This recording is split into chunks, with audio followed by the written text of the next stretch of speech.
കർത്താവായ യേശുക്രിസ്തുവിന്റെ നിസ്തുല്യ നാമത്തിൽ എല്ലാവർക്കും ദൈവസാന്നിധ്യത്തിൽ നിന്ന് വന്ദനം. അനേക ദൈവമക്കൾ എസ്പെഷ്യലി ഈ ദിവസങ്ങളിൽ ഈ ഫുൾഫിൽഡ് എസ്കറ്റോളജി ന്യൂ ടെസ്റ്റമെന്റിന്റെ റിയാലിറ്റി സംസാരിക്കുമ്പോൾ ഒരുപാട് പേർ ആവശ്യപ്പെട്ട ഒരു വിഷയത്തെ നിങ്ങളുടെ കൂടെ പങ്കുവയ്പ്പാനാണ് കർത്താവിൽ ആഗ്രഹിക്കുന്നത്. അത് മറ്റൊന്നുമല്ല, കുറച്ചു പേർക്ക് സന്തോഷവും മറ്റു ചിലർക്ക് നിശ്ചയമായിട്ടും കോപവും ദേഷ്യവും വേണമെങ്കിൽ എന്നോടുള്ള പക അതിൻ്റെ ക്ലൈമാക്സിൽ എത്താൻ സാധ്യതയുള്ളൊരു സബ്ജക്റ്റാണ്. അത് മറ്റൊന്നുമല്ല, ദശാംശം. ഒരുപക്ഷെ ഈ മെസ്സേജ് നിങ്ങളുടെ സഭയിലോ നിങ്ങളുടെ കർത്തദാസിൽ നിന്നോ നിങ്ങളുടെ സംഘടനയിലെ നേതാവിൽ നിന്നോ ഒരിക്കൽ പോലും ജീവിതകാലത്ത് നിങ്ങൾക്ക് കേൾക്കാൻ ഒരു സാധ്യതയില്ലാത്ത വേദപുസ്തകത്തിലെ കൃത്യമായ യാഥാർത്ഥ്യങ്ങൾ ഉൾക്കൊണ്ടുകൊണ്ട് സന്ദേശം പറയാനാണ് ആഗ്രഹിക്കുന്നത്. അത് മാത്രമല്ല, എനിക്ക് ഇതിനെ കുറച്ചും കൂടെ എന്നെ പ്രോംപ്റ്റ് ചെയ്തത് വളരെ ബഹുമാന്യനായ ഒരു ദൈവദാസൻ. അദ്ദേഹത്തിൻ്റെ അടുത്ത് നിൽക്കാനുള്ള യോഗ്യതയൊന്നും എനിക്കില്ല.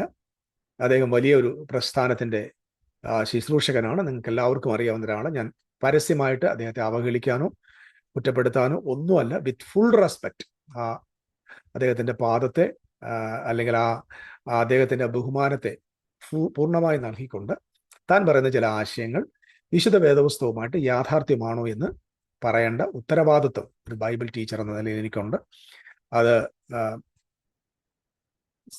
അതുകൊണ്ട് ഞാൻ അദ്ദേഹത്തിൻ്റെ വീഡിയോ ആദ്യം നിങ്ങളുടെ മുമ്പിൽ കൊണ്ടുവന്നിട്ട് ചില കാര്യങ്ങൾ വിശദീകരിക്കാൻ ആഗ്രഹിക്കും. ഞാൻ ആദ്യമേ വീണ്ടും പറയുന്നു, ഇറ്റ്സ് നോട്ട് ഫോർ അദ്ദേഹത്തിൻ്റെ ബഹുമാനത്തെ നഷ്ടപ്പെടുത്താനല്ല, അവഹേളിക്കാനല്ല, ഒന്നുമല്ല. It's a very great man of God.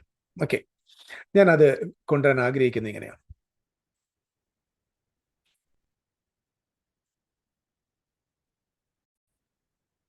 അത് മറ്റാരുമല്ല, പാസ്റ്റർ ടി.ജെ. ഷമാൽ പാസ്റ്ററാണ്. അസംബ്ലീസ് ഓഫ് സഭയുടെ സൂപ്രണ്ടായിരിക്കുന്ന കർത്താവിൻ്റെ ദാസൻ ടി.ജെ. ഷമാൽ പാസ്റ്ററാണ്. അദ്ദേഹത്തിൻ്റെ ഒരു വീഡിയോ ആണ്. ആ വീഡിയോ നിങ്ങൾക്ക് യൂട്യൂബിൽ അവൈലബിൾ ആണ്.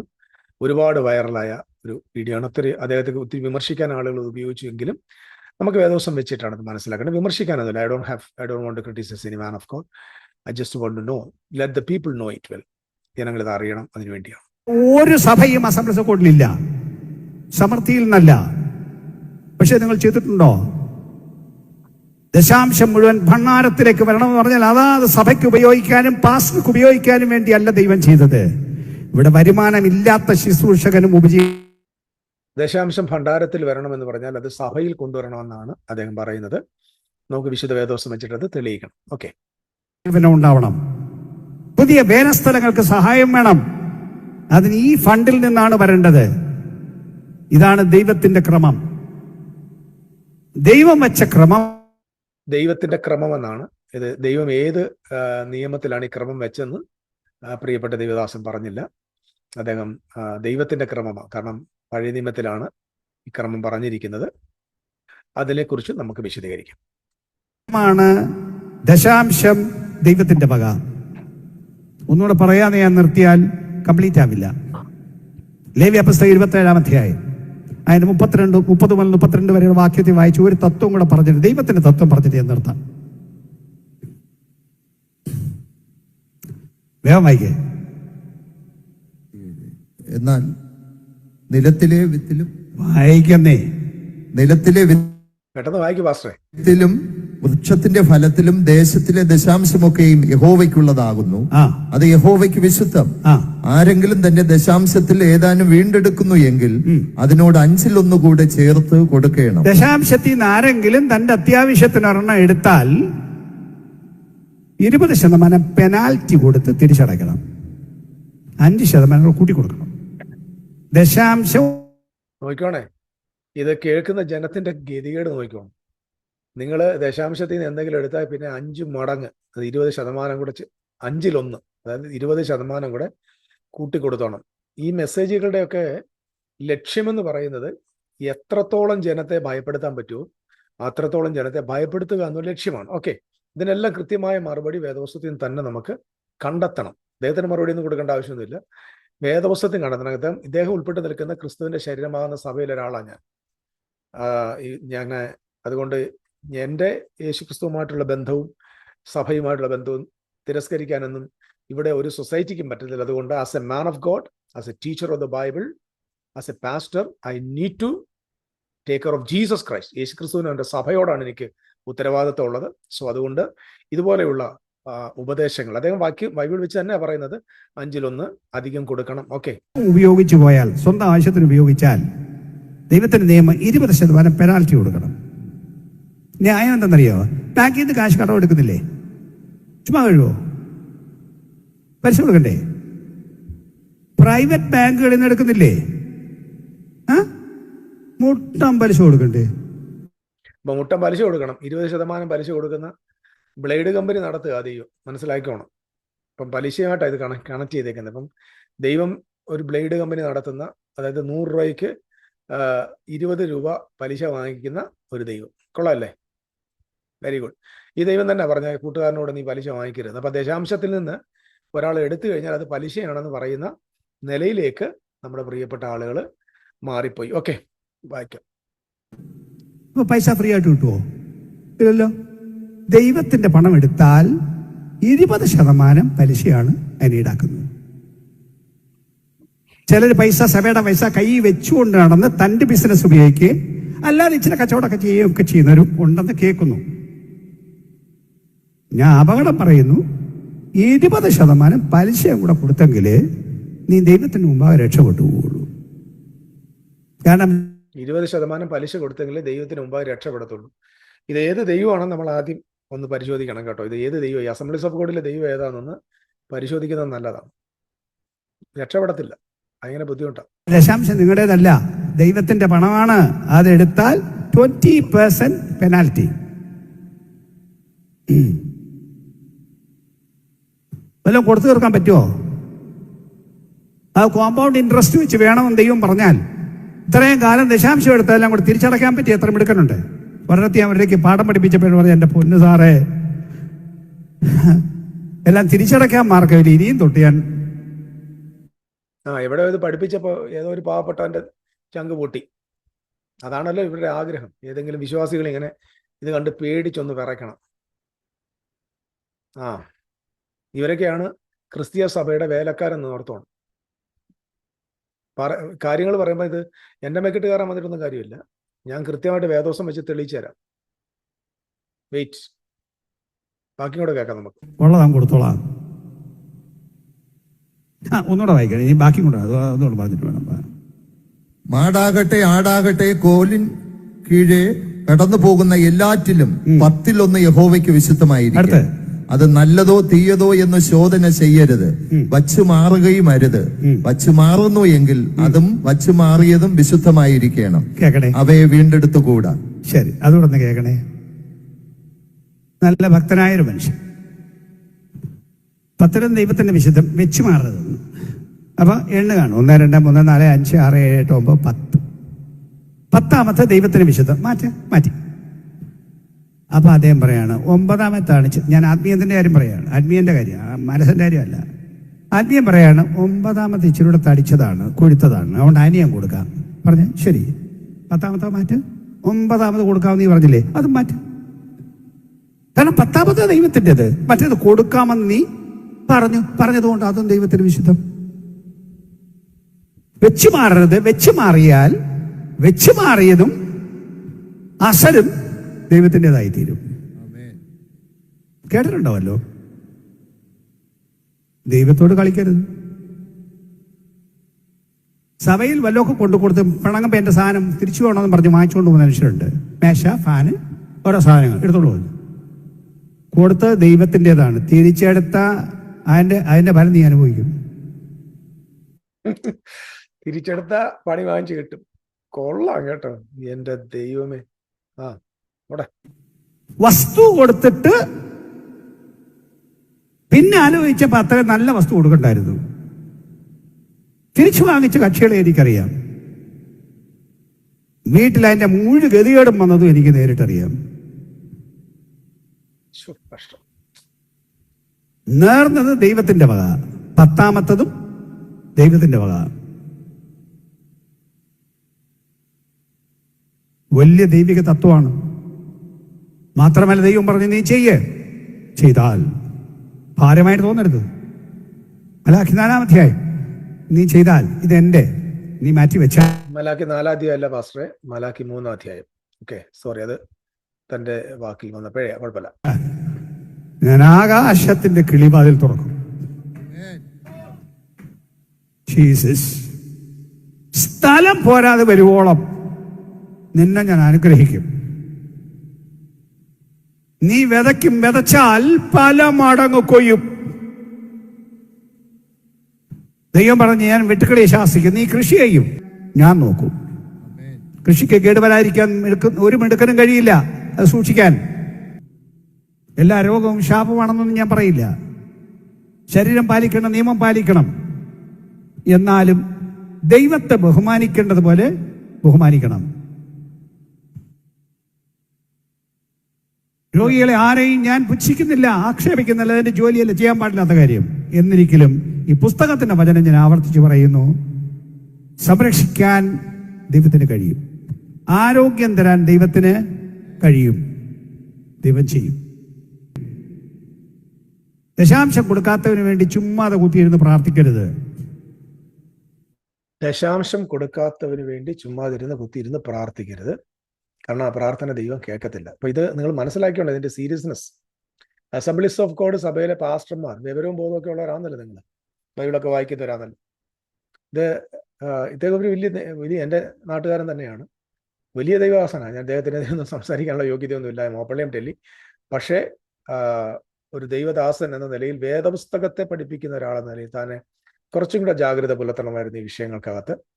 അപ്പം ദശാംശം കൊടുക്കാത്ത ആൾക്ക് വേണ്ടി ഒന്നും പ്രാർത്ഥിക്കാൻ പാടില്ല. ഓക്കെ, ആർക്ക് നന്മയുണ്ടാകാൻ നിങ്ങൾ പ്രാർത്ഥിച്ചാലും ദൈവം കൊടുക്കുകയില്ല, കൊടുക്കത്തില്ല, ദൈവം കൊടുക്കത്തില്ല. ദൈവത്തിന്റെ നിയമം പാലിക്കുന്നവന് മാത്രമേ ദൈവത്തിന്റെ അനുഗ്രഹം കിട്ടുകയുള്ളൂ. ദൈവത്തിന്റെ നിയമം പാലിക്കുന്നവന് മാത്രമേ ദൈവത്തിന് അനുഗ്രഹം. വചനം ലംഘിച്ച് ജീവിക്കുന്നവന് വേണ്ടി മധ്യസ്ഥം അണയ്ക്കാൻ. കാരണം ഇതെല്ലാം പഴയ നിയമത്തിലാണ് ഇപ്പൊ ജീവിക്കുന്നത്. എന്റെ കൽപ്പനകളും പ്രമാണങ്ങളും വിധികളും അനുസരിക്കാമെങ്കിൽ മാത്രം നിങ്ങളെ അനുഗ്രഹിക്കുന്ന ഒരു ദൈവം. കാരണം യേശുക്രിസ്തു വന്നതൊന്നും ഇവർ അറിഞ്ഞിട്ടില്ല, കുരിശിലെ മരണം അറിഞ്ഞിട്ടില്ല, പുതിയ നിയമം സ്ഥാപിച്ചത് അറിഞ്ഞിട്ടില്ല. ഇന്നും പഴയ യഹൂദ പാരമ്പര്യത്തിനകത്ത് ജീവിക്കുന്ന വ്യക്തികളായിട്ടാണ് ഈ വാക്കുകളിൽ നിന്ന് എനിക്ക് മനസ്സിലാകുന്നത്. കാരണം പ്രമാണം അനുസരിച്ചാലേ ഭൗതിക അനുഗ്രഹങ്ങൾ ഉണ്ടാകത്തുള്ളൂ. ഓക്കെ, പോകരുത്. വചനമനുസരിച്ച് രൂപാന്തരപ്പെട്ട് വരാൻ വേണ്ടി ഇവർക്കുള്ളവർക്ക് വേണ്ടിയാണ് ജനം, പാസ്റ്റർമാർ, മറ്റ് ജനം മധ്യസ്ഥതയണച്ച് പ്രാർത്ഥിക്കേണ്ടത്. തങ്ങളെ തന്നെ പിശാചിന്റെ പിടിയിൽ ഏൽപ്പിച്ചിട്ട് അവിടെ കിടക്കുന്നവർ. ഓക്കെ, ഞാനത് സ്റ്റോപ്പ് ചെയ്യാണ്. ബാക്കി നമുക്ക് വചനത്തിലേക്ക് പോകാം. ഓക്കെ, അദ്ദേഹം പറഞ്ഞല്ലോ. First of all, you heard it. ഇതിന്റെ വീഡിയോയുടെ ലിങ്ക് ഞാൻ താഴെ എൻ്റെ ഡിസ്ക്രിപ്ഷൻ ബോക്സ് ഭാഗത്തിട്ടേക്കാം. You can go it. So let us go to the word of God. ഇവിടെ ദേശാംശം കൊടുത്തേ പറ്റത്തുള്ളൂ, കൊടുത്തില്ലേ വലിയ പ്രശ്നമാണെന്നൊക്കെയാണ് പുള്ളി പറയുന്നത്. നമുക്ക് ആദ്യം ഈ ദേശാംശം ആർക്കുള്ളതാണെന്ന് വേദപുസ്തകം പുതിയ നിയമത്തിൽ തന്നെ നമുക്കൊന്ന് ആരംഭിക്കാം. ഈ വീഡിയോയ്ക്ക് അല്പം ദൈർഘ്യം ഉണ്ടായിരിക്കും. നിങ്ങൾക്ക് ക്ഷമയുണ്ടായി മാത്രം കേൾക്കുക. അല്ല, ക്ഷമ മാത്രമല്ല, നിങ്ങൾ വഞ്ചിക്കപ്പെടാതിരിക്കാൻ ആഗ്രഹിക്കുന്നെങ്കിൽ നിങ്ങളുടെ ജീവിതകാലത്ത് ഒരുപക്ഷെ നിങ്ങളുടെ പാസ്റ്റർ ജന്മത്ത് പ്രസംഗിക്കത്തില്ല. കാരണം അദ്ദേഹത്തിന് പ്രസംഗിക്കാൻ പറ്റില്ല. അതുകൊണ്ട് അവരെ കുറ്റപ്പെടുത്തിയിട്ട് കാര്യമല്ല. I love every man of God, his my coworkers. എൻ്റെ സഹോദരന്മാരാണ്, അല്ലെങ്കിൽ എൻ്റെ കൂട്ടുവേലക്കാരാണ്. I respect dum. ഞാൻ അവരെ കുറ്റപ്പെടുത്തിയിട്ട് ഒരു കഥയില്ല. കാരണം ഈ സിസ്റ്റം അങ്ങനെ ആയതുകൊണ്ട് അവർക്കത് പറഞ്ഞേ പറ്റത്തുള്ളൂ. ചില കാര്യങ്ങൾ അവർ മൗനമായിരുന്നേ പറ്റത്തുള്ളൂ. I know that. ദൈവാസഭാരനോട് പിണങ്ങരുത്. I love you all, I respect you all, but you have to understand the reality. നിങ്ങൾ സത്യത്തെ നിങ്ങൾ അറിയണം. കാരണം ഇതിനകത്ത് എന്താണ് ദൈവത്തിന്റെ പ്രോഗ്രാം എന്ന് മനസ്സിലാക്കണം. ദൈവത്തിന്റെ ക്രമം എന്താണെന്നാ ആ ലീഡർ പറഞ്ഞത്. പക്ഷെ ദൈവത്തിന്റെ പുതിയ നിയമത്തിന്റെ ക്രമം എന്താണെന്ന് അദ്ദേഹം പറഞ്ഞിട്ടില്ല. അതും കൂടെ നമ്മൾ ഒന്ന് മനസ്സിലാക്കാം. ഓക്കെ, ലേവ്യ പുസ്തകം 7-ാമത്തെ അധ്യായത്തിന്റെ 11-ാമത്തെ വാക്യത്തിൽ നമ്മൾ ഇങ്ങനെയാണ് വായിക്കുന്നത്. ലേവ്യ പൗരോഹിത്യത്താൽ സമ്പൂർണ്ണത വന്നെങ്കിൽ അതിന് കീഴല്ലോ ജനം ന്യായപ്രമാണം പ്രാപിച്ചത്. അഹരോന്റെ ക്രമപ്രകാരം എന്ന് പറയാതെ മൽക്കീസേദെക്കിന്റെ ക്രമപ്രകാരം വേറൊരു പുരോഹിതൻ വരുവാൻ എന്തൊരാവശ്യം. പൗരോഹിത്യം മാറിപ്പോകുന്ന പക്ഷം ന്യായപ്രമാണത്തിനും കൂടെ മാറ്റം വരുവാൻ ആവശ്യം. ശ്രദ്ധിക്കൂ, പൗരോഹിത്യം മാറിപ്പോകുന്നതിനനുസരിച്ച് ന്യായപ്രമാണത്തിനും മാറ്റം വരുവാൻ ആവശ്യം. എന്നാൽ അത് ആരെക്കുറിച്ച് പറഞ്ഞിരിക്കുന്നു? അവൻ വേറൊരു ഗോത്രത്തിലുള്ളവൻ, ആ ഗോത്രത്തിൽ ആരും യാഗപീഠത്തിൽ ശുശ്രൂഷ ചെയ്തിട്ടില്ല. യഹൂദയിൽ നിന്നും നമ്മുടെ കർത്താവായ യേശു ഉദിച്ചു എന്ന് സ്പഷ്ടമല്ലോ. ആ ഗോത്രത്തോട് മോശ പൗരോഹിത്യം സംബന്ധിച്ചൊന്നും കൽപ്പിച്ചിട്ടില്ല. ജഡസംബന്ധമായ കൽപ്പനയുടെ പ്രമാണത്താൽ അല്ല, അഴിഞ്ഞു പോകാത്ത ജീവന്റെ ശക്തിയാൽ ഉളവായ വേറെ ഒരു പുരോഹിതൻ മൽക്കീസേദെക്കിന് സദൃശ്യമായി ഉദിക്കുന്നു.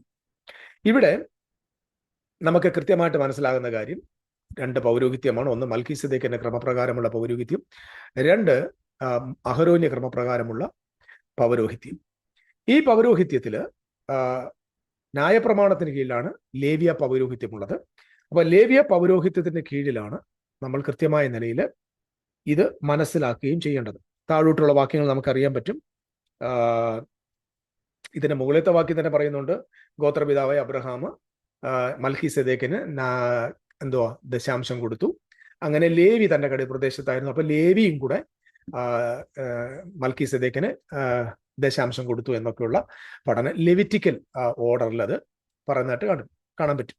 സോ ഇവിടെ മനസ്സിലാക്കേണ്ട ഒരു പ്രധാനപ്പെട്ട കാര്യം, ലേവിക്കാണ്, നമുക്ക് അതിനെക്കുറിച്ച് പുതിയ നിയമത്തിന്റെ ഭാഗത്തേക്ക് തന്നെ വരണം.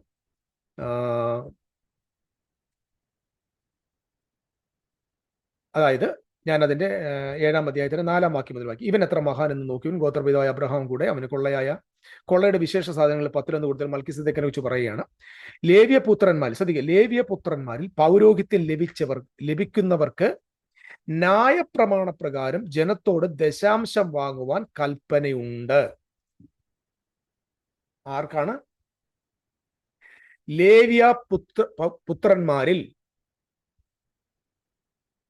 പുനലൂർ അസംബ്ലീസ് ഓഫ് ഗോഡിലെ പാസ്റ്റർമാരിൽ എന്നല്ല, ലേവ്യ പുത്രന്മാരിൽ പൗരോഹിത്യം ലഭിക്കുന്നവർക്ക് ന്യായപ്രമാണപ്രകാരം, not according to the new testament but according to the old covenant, ന്യായപ്രമാണപ്രകാരം ജനത്തോട് ദശാംശം വാങ്ങുവാൻ കൽപ്പനയുണ്ട്. അപ്പം കൽപ്പന ദൈവം ആർക്കാണ് കൊടുത്തത്? Levitical priesthood under the law, under the old covenant, ലേവ്യ പുത്രന്മാരിൽ. അപ്പൊ ലേവ്യ പുത്രന്മാരിൽ മാത്രമേ ദശാംശം വാങ്ങാൻ കൽപ്പനയുള്ളൂ. ഒരു ക്രിസ്ത്യൻ മിനിസ്റ്ററിന്, ഒരു ക്രിസ്ത്യൻ പാസ്റ്ററിന്, ഒരു ക്രിസ്ത്യൻ ബിഷപ്പിന്, ഒരു Christian പ്രീസ്റ്റിന്, they have no authority to collect tithe from the people of God. If they're doing that, ഒരു ദൈവദാസനോ ഒരു ബിഷപ്പോ ഒരു പാസ്റ്ററോ ഒരു ഇവാഞ്ചലിസ്റ്റോ ഒരു സഭയുടെ നേതാവോ ജനത്തിന്റെ കയ്യിൽ നിന്ന് ദശാംശം കളക്ട് ചെയ്യുന്നെങ്കിൽ that is illegal. That's not according to the Bible. That's not according to the New Testament order. It's not the order of God. It's the order of God in the Old Covenant. Tithing, that Christian ശുശ്രൂഷകന്മാർക്ക്, Christian പാസ്റ്റേഴ്സിന് tithe collect ചെയ്യാൻ അവകാശമില്ല. No authority. അങ്ങനെ അവർ ചെയ്യുന്നെങ്കിൽ ദൈവത്തിന്റെ ദൃഷ്ടിയിൽ it is illegal. കാരണം ലേവ്യ പുരോഹിതന്മാർക്ക് മാത്രമാണ് അത് എടുക്കുവാനായിട്ട് വാങ്ങുവാനായിട്ടുള്ള കൽപ്പനയുണ്ട്. അത് അബ്രഹാമിന്റെ കടിപ്രദേശം ഉത്ഭവിച്ച സഹോദരന്മാരോട് ആകുന്നു വാങ്ങുന്നത്. ആരോട് വാങ്ങണം? അബ്രഹാമിന്റെ കടിപ്രദേശത്ത്, അതായത് ഇസ്രായേൽ ജനത്തെ, അവരുടെ കയ്യിൽ നിന്നാണ് വാങ്ങേണ്ടത്. അല്ലാതെ നമ്മുടെ നാട്ടില് കൂലിപ്പണി ചെയ്യുന്ന പാവപ്പെട്ട ജോലി ചെയ്യുന്ന സാധുക്കളുടെ കയ്യിൽ നിന്ന് വാങ്ങണം എന്നല്ല. അബ്രഹാമിന്റെ കടിപ്രദേശത്ത് ജനിച്ച, അതായത് ജഡപ്രകാരം ജനിച്ച ഉത്ഭവിച്ച സഹോദരന്മാരോട് വാങ്ങുന്നു. എന്നാൽ അവരുടെ വംശാവലിൽ ഉൾപ്പെടാത്ത അബ്രഹാമിനോട് തന്നെ ദശാംശം വാങ്ങി വാഗ്ദത്തം പ്രാപിച്ചവനെ അനുഗ്രഹിച്ചിരിക്കുന്നു. ഉയർന്നവൻ താഴ്ന്നവനെ അനുഗ്രഹിക്കുന്നു എന്നതിന് തർക്കമില്ലല്ലോ. ഇവിടെ മരിക്കുന്ന മനുഷ്യർ ദശാംശം വാങ്ങുന്നു, അവിടെയോ ജീവിക്കുന്നു എന്ന് സാക്ഷ്യം പ്രാപിച്ചവൻ, അതായത് മൽക്കീസേദെക്കിനെ കുറിച്ചാകട്ടോ, തന്നെ ദശാംശം വാങ്ങുന്ന ലേവിയും അബ്രഹാം മുഖാന്തരം ദശാംശം കൊടുത്തിരിക്കുന്നു എന്ന് ഒരു വിധത്തിൽ പറയാം. സോ ഇവിടെ 2 പ്രീസ്റ്റ്ഹുഡ്, ഒന്ന് ലെവിറ്റിക്കൽ ഓർഡർ, 2 മൽക്കീസേദെക്കിന്റെ ഓർഡർ ഓഫ് മൽക്കീസേദെക്ക്. കാരണം Jesus Christ came under the tribe of Judah. യഹൂദയെ കുറിച്ച് ഒരിക്കലും ഒരു പൗരോഹിത്യം മോശ കൽപ്പിച്ചിരുന്നില്ല എന്ന് നമ്മൾ നേരത്തെ ഉള്ള വാക്യത്തിൽ താഴോട്ട് വായിക്കാൻ കഴിയും. സോ ഇവിടെ നമ്മൾ അറിയേണ്ട കാര്യം നമ്പർ 2, കർത്താവ് യേശു ക്രിസ്തുവോ അപ്പോസ്തലന്മാരോ ദശാംശം കൊടുത്തിട്ടില്ല. കാരണം ഈ ദശാംശം വാസ്തവത്തിൽ കൊടുക്കേണ്ടത്, ഞാൻ ഒന്നുകൂടെ പറയാം, ജീസസ് നെവർ കളക്ട് ടൈത്ത്. യേശു ടൈത്ത് കളക്ട് ചെയ്തില്ല. അപ്പോസ്തലന്മാർ 12 അപ്പോസ്തലന്മാരും ടൈത്ത് കളക്ട് ചെയ്തിട്ടില്ല. പൗലോസ് ടൈത്ത് കളക്ട് ചെയ്തിട്ടില്ല. ഇത് അവർ കൊടുത്തിട്ടുമില്ല. അപ്പോസ്തലന്മാർ ടൈത്ത് കൊടുത്തിട്ടില്ല. കാരണം ടൈത്ത് കാരണം അപ്പോസ്തലന്മാരെല്ലാം മീൻപിടുത്തക്കാര് ടൈത്ത് കൊടുക്കേണ്ട ആവശ്യമില്ല. കൂലിപ്പണി ചെയ്യുന്നവർ ടൈത്ത് കൊടുക്കേണ്ട ആവശ്യമില്ല. കാർപ്പൻട്രി വർക്ക് ചെയ്യുന്നവർ ടൈത്ത് കൊടുക്കേണ്ട ആവശ്യമില്ല. ദരിദ്രന്മാർ ടൈത്ത് കൊടുക്കേണ്ട ആവശ്യമില്ല. നമ്മുടെ കർത്താവായ യേശു അവന്റെ ശിഷ്യന്മാരെല്ലാം ദരിദ്രന്മാരായിരുന്നു. അവർ മറ്റുള്ളവരുടെ നന്മകൾ കൊണ്ട് ജീവിക്കുന്നവരാണ്. അവർക്ക് ടൈത്ത് കൊടുക്കേണ്ട ആവശ്യമില്ല. മനസ്സിലാക്കണം. അപ്പം അങ്ങനെ ടൈത്ത് അവർ കൊടുത്തിട്ടില്ല, അവർ വാങ്ങിയിട്ടുമില്ല. അങ്ങനെ ഇരിക്കെ ഈ ടൈത്ത് ആരുടെ കയ്യിൽ നിന്നാണ് വാങ്ങേണ്ടത്, എന്താണ് ചെയ്യേണ്ടതെന്ന് നമ്മൾ കൃത്യമായിട്ട് മനസ്സിലാക്കണം. പിന്നെ ഈ ടൈത്ത് എന്ന ഉപദേശം 1-ാം നൂറ്റാണ്ടിൽ ആദിമസഭയിലില്ലായിരുന്നു, 2-ാം നൂറ്റാണ്ടിലില്ലായിരുന്നു, 3-ാമത്തെ നൂറ്റാണ്ടിലില്ലായിരുന്നു. ഇത് ലോകത്ത് വീണ്ടും ഈ സംഭവം ഡ്യൂപ്ലിക്കേറ്റ് ചെയ്തു വന്നത്, എക്സലറേറ്റ് ചെയ്തു വന്നത് 1847 ശേഷം, അതായത് പ്രൊട്ടസ്റ്റന്റ് സമൂഹത്തിന്റെ വരവോടുകൂടെയാണ്. കാത്തലിക് സഭ ടൈത്ത് പിരിക്കാറില്ല, കത്തോലിക്ക സഭ പിരിക്കാറില്ല, ഓർത്തഡോക്സ് സഭ പിരിക്കാറില്ല, ജക്കബൈറ്റ് ചർച്ച് പിരിക്കാറില്ല, CSI ചർച്ച് ദശാംശം വാങ്ങാറില്ല, മർത്തോമ സഭ ദശാംശം വാങ്ങാറില്ല, ഇവാഞ്ചലിക്കൽ ചർച്ച് ദശാംശം വാങ്ങാറില്ല. ദശാംശം ഭൂമിയിൽ വാങ്ങുന്ന ഏക സമൂഹം അത് പെന്തിക്കോസുകാരാണ്. കാരണം ഇത് വേദപുസ്തകത്തിൽ ഇല്ലാത്ത ഒരു ഉപദേശമാണ്. കാരണം മിക്കവാറും എല്ലാ ഉപദേശങ്ങളും തന്നെ പ്രൊട്ടസ്റ്റന്റ് സമൂഹത്തിൽ വളരെ പോപ്പുലറാണ്. ദശാംശവും അവണ്ണം തന്നെ വേദപുസ്തകത്തിൽ ഇല്ലാത്ത ഒരു ഉപദേശം. ഞാനൊരു സുവിശേഷകനാണ്, ഞാനും മറ്റു ദൈവമക്കൾ നൽകുന്ന ഗിഫ്റ്റിൽ ജീവിക്കുന്ന ആളാണ്.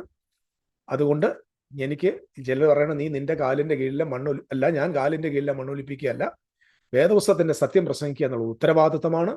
ജനങ്ങൾ സ്വതന്ത്രമാകേണ്ട ഉത്തരവാദിത്വമാണ്. മാത്രമല്ല, ദശാംശം നീ തന്നില്ലെങ്കിൽ നിന്റെ പണം കൊണ്ടുപോയി ആശുപത്രിയിൽ ഡോക്ടർക്ക് കൊടുക്കും എന്ന് ശപിക്കുന്ന പാസ്റ്റർമാർ ഞാൻ എൻ്റെ ചെവി കൊണ്ട് കേട്ടിട്ടുണ്ട്. ദൈവത്തിന് കൊടുക്കാതെ വന്നാൽ അത് നശിച്ചു പോകും എന്ന് പറയുന്ന, എൻ്റെ തലമുറയ്ക്ക് ഉതകത്തില്ല എന്ന് പറയുന്ന ശപിക്കുന്ന പാസ്റ്റർമാരെ ഞാൻ കണ്ടിട്ടുണ്ട്. ദശാംശം കൊടുക്കാത്തവർ ഖേഴ്സ്ഡ് ആണെന്ന് പറയുന്നവരെ കേട്ടിട്ടുണ്ട്. ഖേഴ്സ് ബ്രേക്കിംഗ് നടത്തുന്ന ദൈവദാസന്മാർ ചിലര് അത് ദശാംശം കൊടുക്കാത്തത് കൊണ്ടാണ് ശാപം വന്നതെന്ന് പഠിപ്പിക്കുന്നവരുണ്ട്.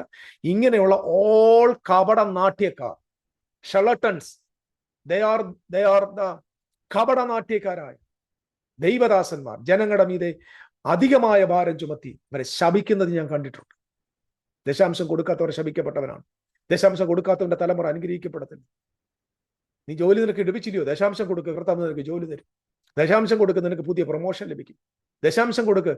ഈ കോട്ടയത്തൊരു ഒരു മഹാനുണ്ട്. അദ്ദേഹം പണ്ടൊരിക്കൽ ഞാൻ ബഹ്റിൻ ഇരുന്നപ്പോൾ അദ്ദേഹം അവിടെ വന്ന് ജനത്തോട് പറഞ്ഞ് ഞാൻ കേട്ടതാണ്, നിങ്ങൾക്ക് ദൈവം തമ്പുരാൻ എത്രയാണോ നന്മ തരാൻ ആഗ്രഹിക്കുന്നത്, എത്ര ശമ്പളമുള്ള ജോലിയാണോ നിങ്ങൾക്ക് ലഭിക്കാൻ ആഗ്രഹിക്കുന്നത്, അതിന് തത്തുല്യമായ നിലയിൽ ഒരു 10% നേരിട്ട് അഡ്വാൻസ് ദൈവത്തിന് കൊടുക്കുക. ദൈവത്തിന് നിങ്ങൾ വായ്പ കൊടുക്കുക.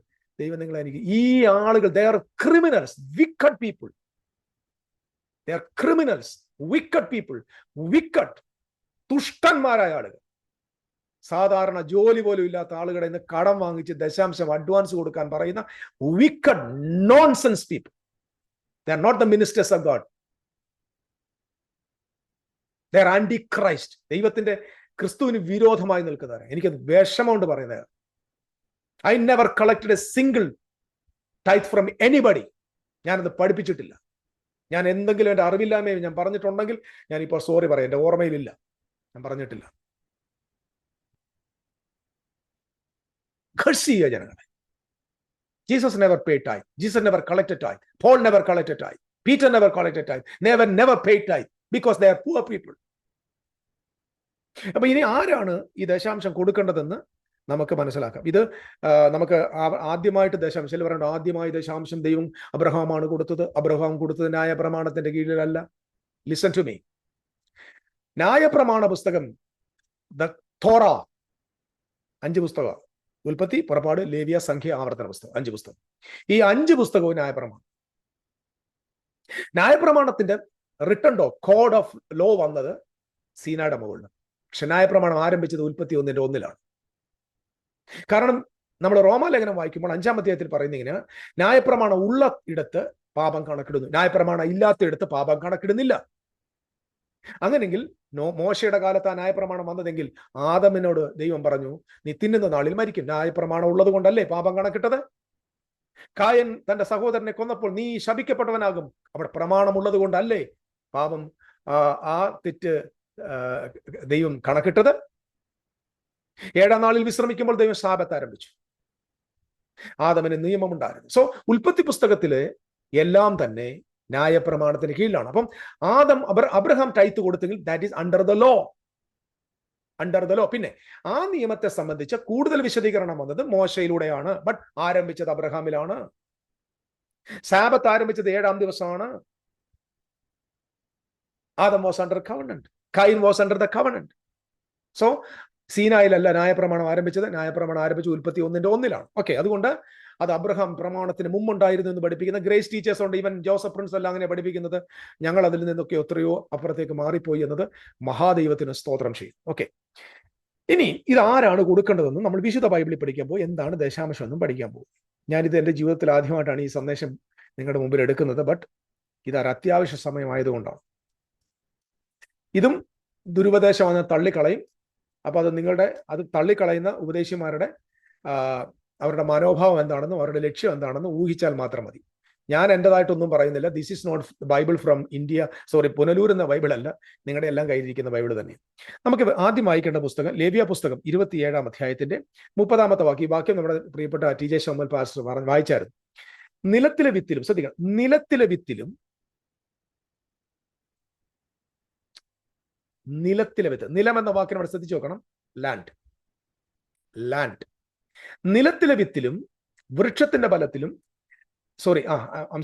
ദേശത്തിലെ, ദേശം എന്നുള്ള land out, I'm very sorry. നിലത്തിലെ വിത്തിലും വൃക്ഷത്തിന്റെ ഫലത്തിലും ദേശത്തിലെ, നോട്ട് ദ പോയിന്റ്, ദേശത്തിലെ ദശാംശമൊക്കെയും, tithe in the land, in the promise land.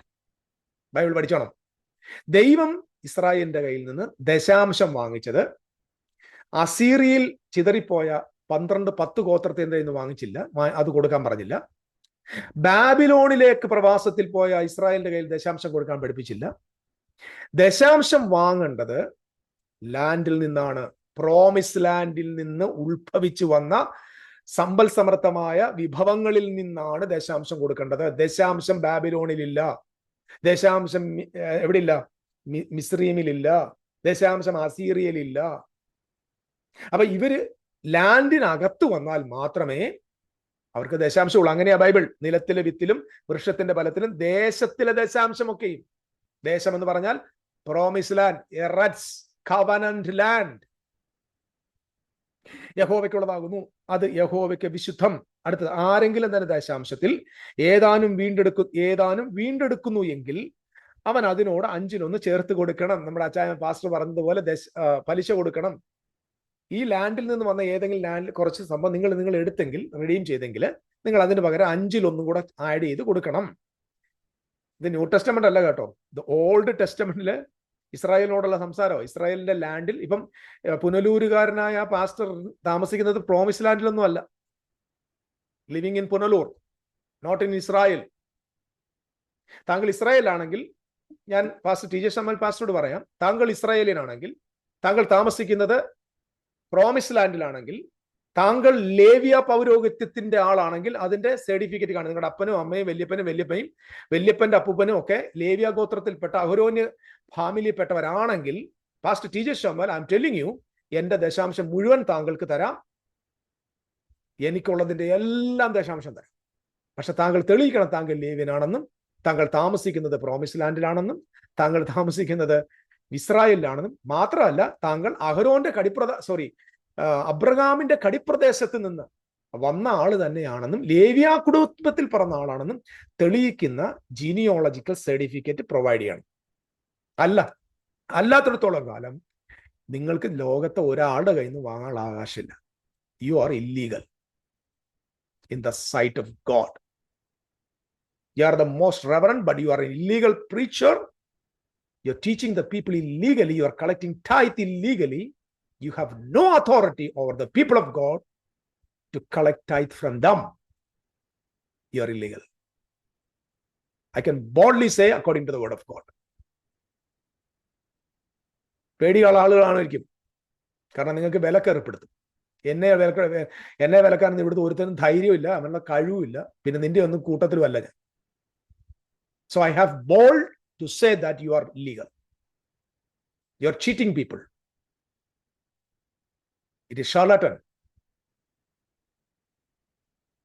Okay. ആരെങ്കിലും തന്റെ ദശാംശത്തിൽ ഏതാനും വീണ്ടെടുക്കുന്നെങ്കിൽ അതിനോട് 5-ൽ നിന്ന് കൂട്ടി കൊടുക്കണത്തത്.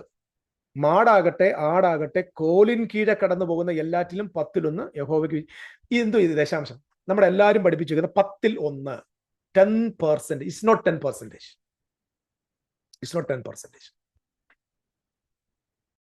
10-ൽ 1 എന്ന് പറഞ്ഞാൽ it is not 10%. It is 10th part. ഞാൻ എന്താ മനസ്സിലാക്കി തരാം. അതായത് ഒരു ആടിനെ കോലിൻ കീഴെ കടന്നു പോകുന്നത്. അപ്പം ദശാംശം എങ്ങനെ വേർതിരിക്കുന്നത് ചോദിച്ചാൽ, ഓരോ ആട് പോകുന്നവരോ കോലിങ്ങനെ, അതായത് ഇടയന്റെ കോലിങ്ങനെ കാട്ടും. 1-ാമത്തെ കടന്നുപോയി, 2-ാമത്തെ കടന്നുപോയി, 3-ാമത്തെ കടന്നുപോയി, 4, 9-ാമത്തെ കടന്നുപോയി, 10-ാമത്തത് കടന്നു പോകുമ്പോൾ ആ 10-ാമത്തതിനെ എന്ത് ചെയ്യും? ദശാംശമായിട്ട് മാറ്റും, ദൈവത്തിന് കൊടുക്കും.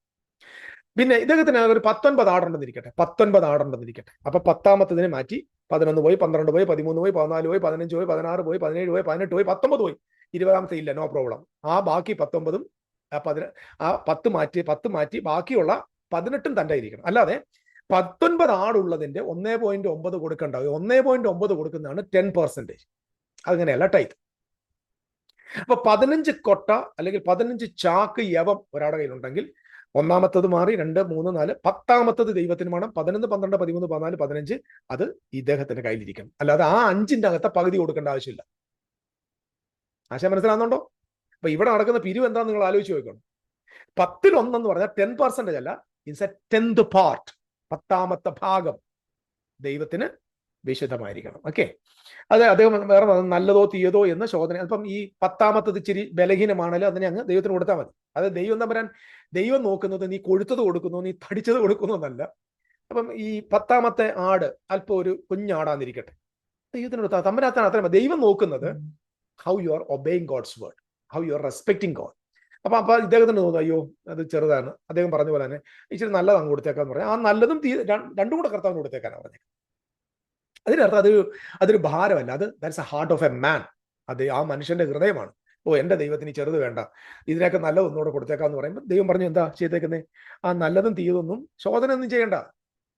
അപ്പൊ ചില പറയത്തില്ലേ ദൈവത്തിന് നല്ലത് കൊടുക്കണം. അങ്ങനല്ല. 10th part അല്പം ഊനമുള്ളതാണെങ്കിലും കുഴപ്പമുള്ളതാണെങ്കിലും കൊടുത്തേക്കാനാ പറഞ്ഞത്. നല്ലതാണോ തീയതെന്ന് ശോധന ചെയ്യണ്ട. അപ്പൊ ഗോഡ്സിന്റെ ഇന്റൻഷൻ മനസ്സിലായിക്കോണം. പഴയ നോട്ട് കൊണ്ടിടരുത്, പിച്ചക്കാരന് കൊടുക്കാൻ പറയുന്ന ദൈവമല്ലത്. നല്ല നോട്ട് കൊടുക്ക്, നല്ലത് കൊടുക്ക്. ദൈവം പറഞ്ഞു നല്ലതും തീയതും ശോധന ചെയ്യണ്ട. കമോൺ, ശോധന ചെയ്യണ്ട. തീയതാന്നേലും ആ 10-ാമത്തെ ഭാഗം ദൈവത്തിന് കൊടുത്തേര്. That is the heart of God. That is not the heart of the charlatans. ഈ കപട വേലക്കാരുടെ ഹാർട്ട് അല്ലത്. It's the heart of the almighty God. നോക്കിയേ, വെച്ചു മാറുകയും അരുത്. വെച്ചു മാറുന്നുവെങ്കിൽ അതും വെച്ചു മാറിയതും വിശുദ്ധമായിരിക്കണം. അവ വീണ്ടെടുത്ത് കൂടാ. ഓക്കെ, അത് ആ ആളുടെ ഹാർട്ടാണ്. ഓക്കെ. ഇസ്രായേൽ മക്കൾക്ക് വേണ്ടി നോക്കിക്കേ, ആർക്ക് വേണ്ടി? 34 ഇസ്രായേൽ മക്കൾക്ക് വേണ്ടി, ചർച്ച് ഓഫ് ഗോഡുകാർക്ക് വേണ്ടി, ഇന്ത്യൻ പെന്തക്കോസ്റ്റൽ ചർച്ചിന് വേണ്ടി, ഷാരോൺ ഫെലോഷിപ്പിന് വേണ്ടി, അസംബ്ലീസ് ഓഫ് ഗോഡിന് വേണ്ടി നല്ല എഴുതിയേക്കുന്നത്. ഇസ്രായേൽ മക്കൾക്ക് വേണ്ടി യഹോവ സീനായി പർവ്വതത്തിൽ അല്ല നമ്മളിപ്പോൾ വന്നിരിക്കുന്നത്, സിയോൻ പർവ്വതത്തിലാണ്. സീനായി പർവ്വതത്തിൽ വെച്ച് മോശയോട് കൽപ്പിച്ച കൽപ്പനകൾ ഇവൾ തന്നെ. ഇത് ആരോട് സംസാരിച്ചു? Audience relevance. ആരോടാ ഇത് പറഞ്ഞേക്കുന്നത്? Old covenant people under the law. These old commandments came from God upon the mountain of Sinai. Now we people, we are not in the Sinai according to Hebrew chapter 12. We are in the Zion, the New Jerusalem. We are not under the law, we are under the new covenant. Okay. ഇവിടെയാണ് നമ്മൾ ഇതിന്റെ പ്രധാന കാര്യം മനസ്സിലാക്കി. ഇനി ഞാൻ പറഞ്ഞല്ലോ, ഞാൻ പറഞ്ഞല്ലോ ചെറിയ വീഡിയോ കേട്ട് സന്തോഷിച്ചു പോകുന്നവർ ദയവ് ചെയ്ത് പ്ലീസ് ഇത് വചനം മനസ്സിലാക്കാൻ ആഗ്രഹിക്കുന്ന ആരുടെയെങ്കിലും കണ്ണ് തുറക്കുന്നെങ്കിൽ അവർക്ക് വേണ്ടിയാണ് ഇത് പറയുന്നത്. അപ്പം വേറൊരു കാര്യം കൂടെ പറഞ്ഞാൽ, ദൈവം ഇസ്രായേലിന്റെ കയ്യിൽ നിന്ന് മാത്രമാണ് ടൈത്ത് വാങ്ങിച്ചിരിക്കുന്നത്. ദൈവം അത് മോവാബുകാരുടെ നിന്ന് വാങ്ങിച്ചിട്ടില്ല, ഈജിപ്തുകാരുടെ നിന്ന് വാങ്ങിച്ചിട്ടില്ല, ബാബിലോണിൽ നിന്ന് വാങ്ങിച്ചിട്ടില്ല, അസീറിയിൽ നിന്ന് വാങ്ങിച്ചിട്ടില്ല. ഇസ്രായേൽ മക്കൾ ഏതെങ്കിലും നാട്ടിൽ അവിടെ നിന്നും അവരുടെ ലാൻഡിൽ ഒരു വുഡും അവരുടെ ഒരു വസ്തുവും അവരുടെ ഒരു ആഹാരമോ ധാന്യമോ മുന്തിരിയോ ഒന്നും ദൈവത്തിന് വേണ്ട. ദൈവത്തിന് ടൈത്ത് വേണ്ടത് is only from the promise land. ഇത് ഞാൻ വീണ്ടും ആവർത്തിക്കുന്നില്ല. ഇനി ഇത് നിങ്ങൾ കൊണ്ടുവരേണ്ടത് എന്താണ്? ആടാകട്ടെ മാടാകട്ടെ കോലും കഴിവുന്ന എല്ലാ ആടും മാടും സകലവിധമായ ദേശത്തിലെ വൃക്ഷത്തിന്റെ ഫലം. It's not money. പണമല്ല, കീറിപ്പറഞ്ഞ പണമല്ല, കീറാത്ത പണവുമല്ല, റിസർവ് ബാങ്കിൽ നിന്ന് ഇറക്കിക്കൊണ്ടുവന്ന എന്തുവാ നല്ല ചൂടുള്ള പണവും അല്ല, ചൂടുള്ള നോട്ടും അല്ല. ധാന്യം, യവം, ഗോതമ്പ്, മുന്തിരി കൊണ്ടുവരാൻ പറ്റത്തില്ല, അതുകൊണ്ട് വീഞ്ഞാട്ട് കൊണ്ടുവരണം. മുന്തിരി, പിന്നെ ധാന്യങ്ങള്, ഫലവർഗ്ഗങ്ങള്, വൃക്ഷത്തിനുള്ളത് എല്ലാം, ആട് മാട് കാള എന്ന് വേണ്ട എന്തൊക്കെ ഉണ്ടോ അത് കൊണ്ടുവരണം. അതാണ് ടൈത്ത്. വാഴക്കൊല കൊണ്ടുവരണം, ഏത്തക്കൊല കൊണ്ടുവരണം, കാച്ചില്, ചേമ്പ്, ചേന, ഇങ്ങനെയുള്ള വിഭവങ്ങളെല്ലാം കൊണ്ടുവരണം. അല്ലാതെ പൈസയല്ല. ഇവിടെ കിട്ടിയോ? എനിക്കറിയാം ഈ മെസ്സേജ് ദൈവമക്കൾക്ക് ഇഷ്ടപ്പെടുമായിരിക്കും. ഈ ഒരു മെസ്സേജോടെ മിക്കവാറും ഞാൻ കുറേം കൂടെ ഹെററ്റിക് പ്രീച്ചറിന്റെ ടോപ്പ് ലെവലിൽ എത്താൻ പോകും. റാങ്കിങ് കൂടാൻ സാധ്യതയുണ്ട്. എന്നാലും കുഴപ്പമില്ല, ഞങ്ങൾ പറയാം. ഇനി no grains or fruits or any such wealth from outside the promised land. അവിടെ അതിന് വെളിയിൽ നിന്നൊന്നുമില്ല, എല്ലാം എവിടെ നിന്ന് തന്നെ വരണം? പ്രോമിസ് ലാൻഡിൽ നിന്ന് വരണം. ഇനി there are two type of എന്തുകൊണ്ട് ടൈത്ത് ഉണ്ട്. 2 തരത്തിലെ ടൈത്താ ഉള്ളത്. ആ ടൈത്ത് എന്താണെന്ന് മനസ്സിലാക്കാം. അപ്പൊ നിങ്ങൾ മനസ്സിലാക്കണം, ഈ ടൈത്ത് പിരിക്കുന്ന ആളുകൾ അറ്റ്ലീസ്റ്റ് ടൈത്ത് എന്താണെന്ന് കൂടെ പഠിച്ചിട്ട് പിരിക്കും. ഇതിവിടെ മുറിവൈദ്യന്മാരെ കൊണ്ട് അങ്ങ് നിറഞ്ഞു കിടക്കുക. മുറിവൈദ്യന്മാരെ ഇതൊക്കെ. ഞാനൊരു ചോദ്യം ചോദിച്ചോട്ടെ. നമ്മളൊരു ഡോക്ടറെ നമ്മൾ അടുക്ക പോകുന്നുണ്ട്, ഒരു ഡോക്ടറെ അടുക്ക പോകുന്നുണ്ട്. നമ്മുടെ ശരീരത്തിൽ പനി ആയതുകൊണ്ട് പോകാം. നമ്മൾ ആദ്യം നോക്കുന്ന ഇന്ന ഡോക്ടർ, അദ്ദേഹത്തിന്റെ പേരിന്റെ കൂടെ ഇങ്ങനെ നീളത്തിൽ കുറച്ച് എന്ത് കാണും? ഡിഗ്രി താൻ പഠിച്ചിരിക്കുന്ന ക്വാളിഫിക്കേഷൻ കാണും. MBBS, MD or MS, FRSH, DD, ABCD, XYZ എന്നൊക്കെ പറഞ്ഞ് പറയാം. അപ്പൊ ഇത്രക്കോ ലോങ് ഉണ്ടോ നമ്മൾക്ക്? ഇതിനകത്ത് സ്പെഷ്യലിസ്റ്റ് ഇയാള് ജനറൽ ഫിസിഷ്യൻ ആണോ, അതെങ്കിൽ ഏതെങ്കിലും സ്പെഷ്യലിസ്റ്റ് ആണോ, ഇത് ഓർത്തോ പീഡിയൊക്കെ ആണോ, എന്തൊക്കെ ഉണ്ടല്ലോ, പീഡിയാട്രിക്സ് ആണോ, ന്യൂറോ സർജൻ ആണോ, എന്തിന്റെ സ്പെഷ്യലിസ്റ്റ് നോക്കും. അതിനനുസരിച്ച് ആ രോഗികൾ അങ്ങോട്ട് പോകും. നമ്മൾ ആത്മാവിന്റെ വിലയുള്ള സ്വർഗത്തിൽ എന്നേക്കും ജീവിക്കേണ്ട, നിത്യത വരെ എത്തേണ്ട ഒരു വിശുദ്ധൻ അവന്റെ ആത്മാവിനെയും അവന്റെ പ്രാണനെയും അവന്റെ ശരീരവും ഒക്കെ കൊണ്ട് എവിടെയാണ് കൊടുക്കുന്നറിയോ? MBBSന്റെ കോളേജിൽ പോലും പോകാത്ത ഡോക്ടറിന്റെ അടുക്കൽ. ഇപ്പൊ ബൈബിളിൽ ഏതൊരു കാര്യം മനസ്സിലാക്കുന്ന ഒരു പാസ്റ്റർ ആദ്യത്തെ ബേസിക് ക്വാളിഫിക്കേഷൻ ബൈബിള് കറക്റ്റ് മനസ്സിലാക്കുക എന്നാണ്. ബൈബിള് മനസ്സിലാക്കാത്ത ഒരാൾ പാസ്റ്ററായി തുടരുത്. നിങ്ങൾ ജനത്തെ കബളിപ്പിക്കുന്ന വ്യാജ ഡോക്ടർ. ദയവ് ചെയ്ത് ചെയ്യരുത്. ഞാൻ പലപ്പോഴും ഇറിപ്പേണ്ടിയാണ്. ഞാൻ കുറെ വർഷങ്ങൾക്ക് മുമ്പ് സുവിശേഷം കേൾക്കുമ്പോൾ എനിക്ക് വേദം അറിയത്തില്ല. ഞാൻ പോട്ടെ ലാഡവൈദ്യന്റെ കൂട്ടം നിന്ന് എന്തൊക്കെയോ കുറെ അറിയാം, ആരൊക്കെ പഠിപ്പിച്ചു. കാരണം എന്റെ കൂടെ ഉള്ളവരെല്ലാം അങ്ങനെ തന്നെ ആയിരുന്നു. അതുകൊണ്ട് ഞാൻ വിചാരിച്ചു ഇതാ സംഭവം എന്ന് വിചാരിച്ചു. ഞാനും വിചാരിച്ചു അങ്ങനെ എന്തെങ്കിലുമൊക്കെ കാര്യങ്ങൾ പറയാം, പ്രസംഗിക്കാം, ജനങ്ങളെ മോട്ടിവേറ്റ് ചെയ്യാം. പക്ഷെ വേദോസം മനസ്സിലാക്കാൻ തുടങ്ങിയപ്പോൾ ഐ റിപ്പണ്ട്, ഞാൻ മാനസാന്തരപ്പെട്ട ദൈവസന്നിധിയിൽ എൻ്റെ പാപങ്ങൾ ഏറ്റുപറഞ്ഞു. കർത്താവേ, എൻ്റെ അറിവില്ലായ്മയുടെ കാലത്ത് ഞാൻ പറഞ്ഞിട്ടുണ്ട്, എനിക്ക് അറിയത്തില്ലായിരുന്നു, എന്നെ ആരും അത് പഠിപ്പിച്ചില്ല, എൻ്റെ കൂടെ ഉള്ളവരെ എന്നെക്കാളും മണ്ടന്മാരായിരുന്നു. ഞാൻ അവരുടെ മുമ്പിൽ ഇങ്ങനെ അതിനേക്കാൾ മണ്ടം കളിക്കരുത്. പക്ഷെ അങ്ങനെയല്ല. ബൈബിൾ മനസ്സിലാക്കാത്ത ഒരു പാസ്റ്റർ ബൈബിൾ ജനത്തെ പഠിപ്പിക്കരുത്. ഇപ്പൊ ദശാംശം എന്തെന്ന് മനസ്സിലാക്കാതെ. ഓക്കെ, ഇനി ആവർത്തന പുസ്തകം 14-ാം അധ്യായത്തിന്റെ 22-ാമത്തെ വാക്യത്തിൽ ശ്രദ്ധിക്കണേ. ആണ്ടുതോറും നിലത്ത് വിതച്ചുണ്ടാക്കുന്ന എല്ലാ വിളവിലും ദശാംശം എടുത്തു വെക്കണം. ആണ്ടുതോറും, ആഴ്ചതോറും അല്ല, മാസം തോറും അല്ല, ആണ്ടുതോറും ദശാംശം എടുത്തു വെക്കണം. നിന്റെ ദൈവമായ യഹോവ എല്ലായ്പ്പോഴും, എന്തിനാ? നിന്റെ ദൈവമായ യഹോവയെ എല്ലായ്പ്പോഴും ഭയപ്പെടുവാൻ പഠിക്കേണ്ടതിന്. നിന്റെ ദൈവമായ യഹോവ തന്റെ നാമം സ്ഥാപിപ്പാൻ തെരഞ്ഞെടുത്ത സ്ഥലത്ത് നീ നിന്റെ ധാന്യത്തിന്റെയും വീഞ്ഞിന്റെയും എണ്ണയുടെയും ദശാംശവും നിന്റെ ആടുമാടുകളുടെ കടിഞ്ഞൂലുകളെയും അവന്റെ സന്നിധിയിൽ വച്ച് തിന്നണം.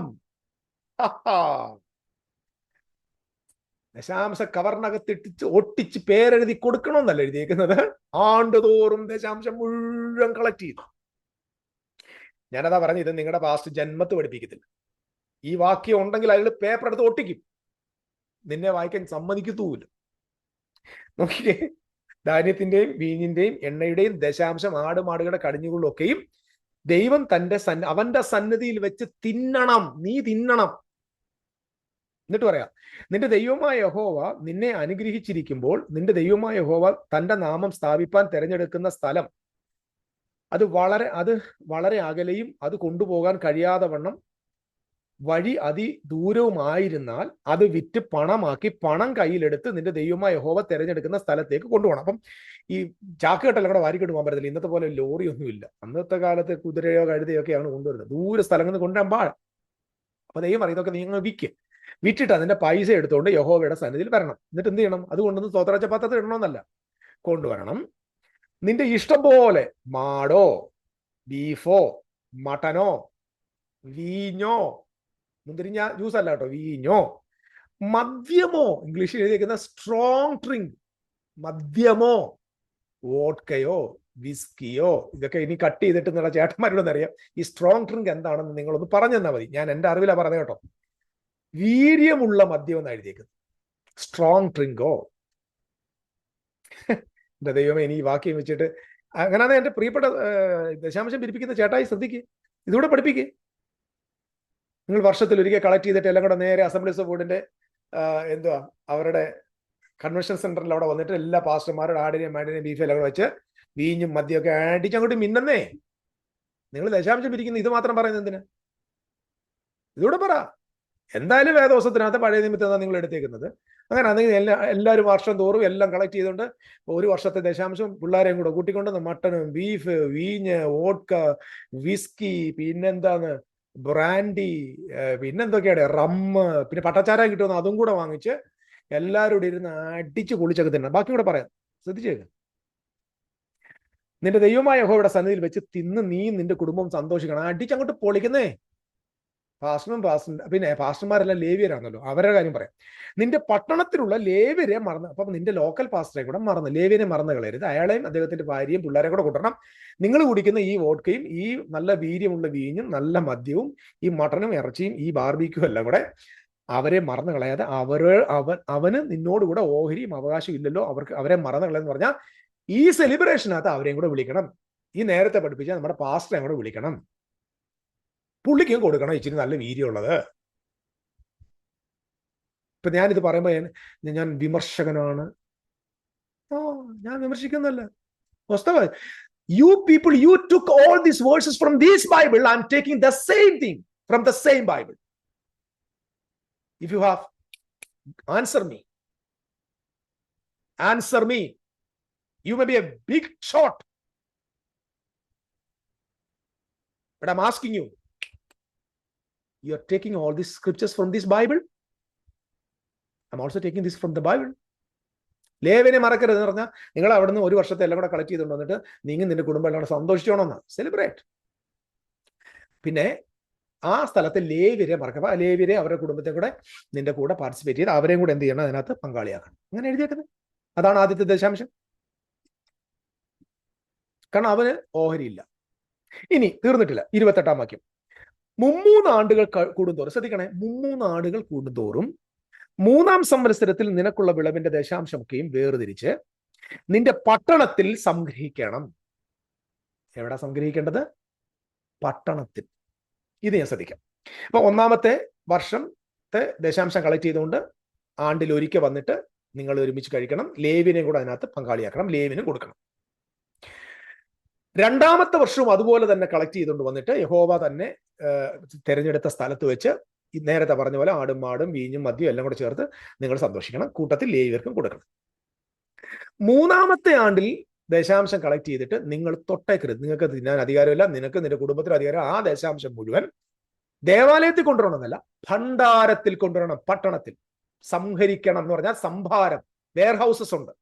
അപ്പം ഈ ഇസ്രായേലിലെ മുഴുവൻ പട്ടണങ്ങൾക്കകത്ത് എന്ത് ചെയ്യും? സ്റ്റോർ ഹൗസസ് വെക്കും. എന്തിനാ? ഈ 3-ാമത്തെ വർഷത്തെ ടൈത്ത്, 1-ാം വർഷത്തെ ടൈത്ത് 2-ാമത്തെ വർഷത്തെ നിങ്ങൾക്ക് തിന്നാം. ലേവ്യരെ കൂടെ ചേർത്ത് തിന്നണം. 3-ാം വർഷത്തെ മുഴുവൻ ടൈത്തും എന്ത് ചെയ്യണം? സിറ്റികൾ ഓരോന്നിൽ ക്രമീകരിച്ചിരിക്കുന്ന ഭണ്ഡാരങ്ങളിൽ എന്ത് ചെയ്യണം? കൊണ്ടുവന്ന് നിക്ഷേപിക്കണം. അത് ആർക്കൊക്കെ വേണ്ടിയാണ്? ഞാൻ പറഞ്ഞത് മനസ്സിലായോ? 3-ാമത്തത്. 4-ാമത്തെ വർഷമാകുമ്പോഴോ 4-ാം വർഷത്തെ നിങ്ങൾ തിന്നണം. 5-ാം വർഷവും നിങ്ങൾ തിന്നണം. 6-ാം വർഷം വരുമ്പോൾ വീണ്ടും എന്ത് ചെയ്യണം? ഓരോ 3 വർഷം വരുമ്പോഴും ആ ടൈത്ത് നിങ്ങൾ ഭക്ഷിക്കാൻ പാടില്ല, തൊടാൻ പാടില്ല. നേരെ എവിടെ കൊണ്ടുവന്നേക്കണം? പട്ടണത്തിൽ സംഗ്രഹിക്കണം. സംഗ്രഹിക്കുക എന്ന് പറഞ്ഞു കഴിഞ്ഞാൽ അവിടെ കൊണ്ടുവന്ന് സ്റ്റോർ ഹൗസിൽ അത് നിക്ഷേപിക്കണം. അടുത്തത്, നീ ചെയ്യുന്ന സകല പ്രവൃത്തിയിലും നിന്റെ ദൈവമായ യഹോവ നിന്നെ അനുഗ്രഹിക്കേണ്ടതിന് നിന്നോടുകൂടെ ഓഹരിയും അവകാശവും ഇല്ലാത്ത ലേവ്യനും. ആർക്കൊക്കെ വേണ്ടിയായി സ്റ്റോർ ഹൗസ് വെച്ചേക്കുന്നത്? ഇപ്പൊ ബഥേലുള്ളവർ ബഥേലിൽ കൊടുക്കണം, കബർദൂമിലുള്ളവർ അവിടെ കൊടുക്കണം, പിന്നെ എന്ത് പറയുന്നത്, ഫിലിപ്പീൻ കൈസ് അവിടെയാണ് അവിടെ കൊടുക്കണം, ഗലീലിലുള്ളവർ അവിടെ സ്റ്റോർ ഹൗസിൽ സൂക്ഷിക്കണം, യഹൂദരുടെ അവിടെ സൂക്ഷിക്കണം. ഓരോ സ്ഥലങ്ങളിലുള്ളവർ ആ സ്ഥലങ്ങളിലെ ഭണ്ഡാരങ്ങളിൽ എന്ത് ചെയ്യണം? സൂക്ഷിക്കണം. അപ്പം ഓഹരിയും അവകാശവും ഇല്ലാത്ത ലേവ്യനും നിന്റെ പട്ടണത്തിലുള്ള പരദേശിയും അനാഥനും, ലേവ്യൻ മാത്രമല്ല, നിന്റെ പട്ടണത്തിലുള്ള പരദേശിയും അനാഥനും വിധവയും വന്ന് തിന്ന് തൃപ്തരാകണം. എന്ന് പറഞ്ഞാൽ ഈ ഭണ്ഡാരത്തിൽ സൂക്ഷിച്ചിരിക്കുന്ന ദശാംശം ആർക്കൊക്കെ വേണ്ടിയാ? സ്ഥലത്തിലെ വേല നടത്താൻ വേണ്ടി, ഉപദേശിക്ക് വീട് വാങ്ങിക്കാനും കാറ് വാങ്ങിക്കാനല്ല, തിന്നാൻ, ദരിദ്രനുണ്ടാവാൻ, തൃപ്തനാകണം.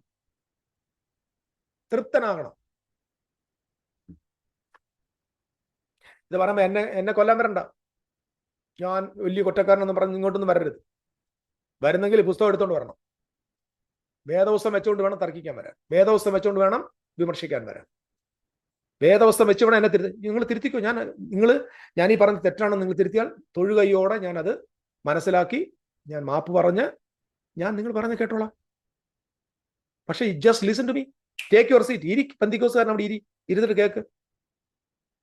ഭണ്ഡാരത്തിൽ കൊണ്ടുവരണം, ചർച്ച കൊണ്ടുവരണമെന്നല്ല. ഇപ്പൊ നിങ്ങൾ മലാക്കി നേരത്തെ വായിച്ചാൽ, ഞാൻ മലാക്കിയിലേക്ക് വരാം. അപ്പൊ ഇവിടെ നിങ്ങൾ മനസ്സിലാക്കേണ്ടത്, നിങ്ങൾ ആ സംഭവത്തെ എല്ലാം കൂടെ കൊണ്ടുവന്നിട്ട് ലേവർക്ക് കൊടുക്കണം. 3 ആണ്ടാകുമ്പോൾ എന്ത് ചെയ്യണം? അത് നിങ്ങൾ ഭണ്ഡാരത്തിൽ കൊണ്ടുവരണം. അപ്പം ആദ്യത്തെ 3 വർഷം കഴിഞ്ഞു, അടുത്ത 3 ആകുമ്പോൾ 6 വർഷം. 7ാമത്തെ വർഷം എന്തോ? സാബത്താണ്. അന്ന് ഒരു കൃഷി നിങ്ങൾക്ക് ചെയ്യാൻ പറ്റത്തില്ല. പിടികിട്ടുന്നുണ്ടോ? പക്ഷെ ദൈവം 6ാമത്തെ വർഷം എന്ത് ചെയ്യുന്നു?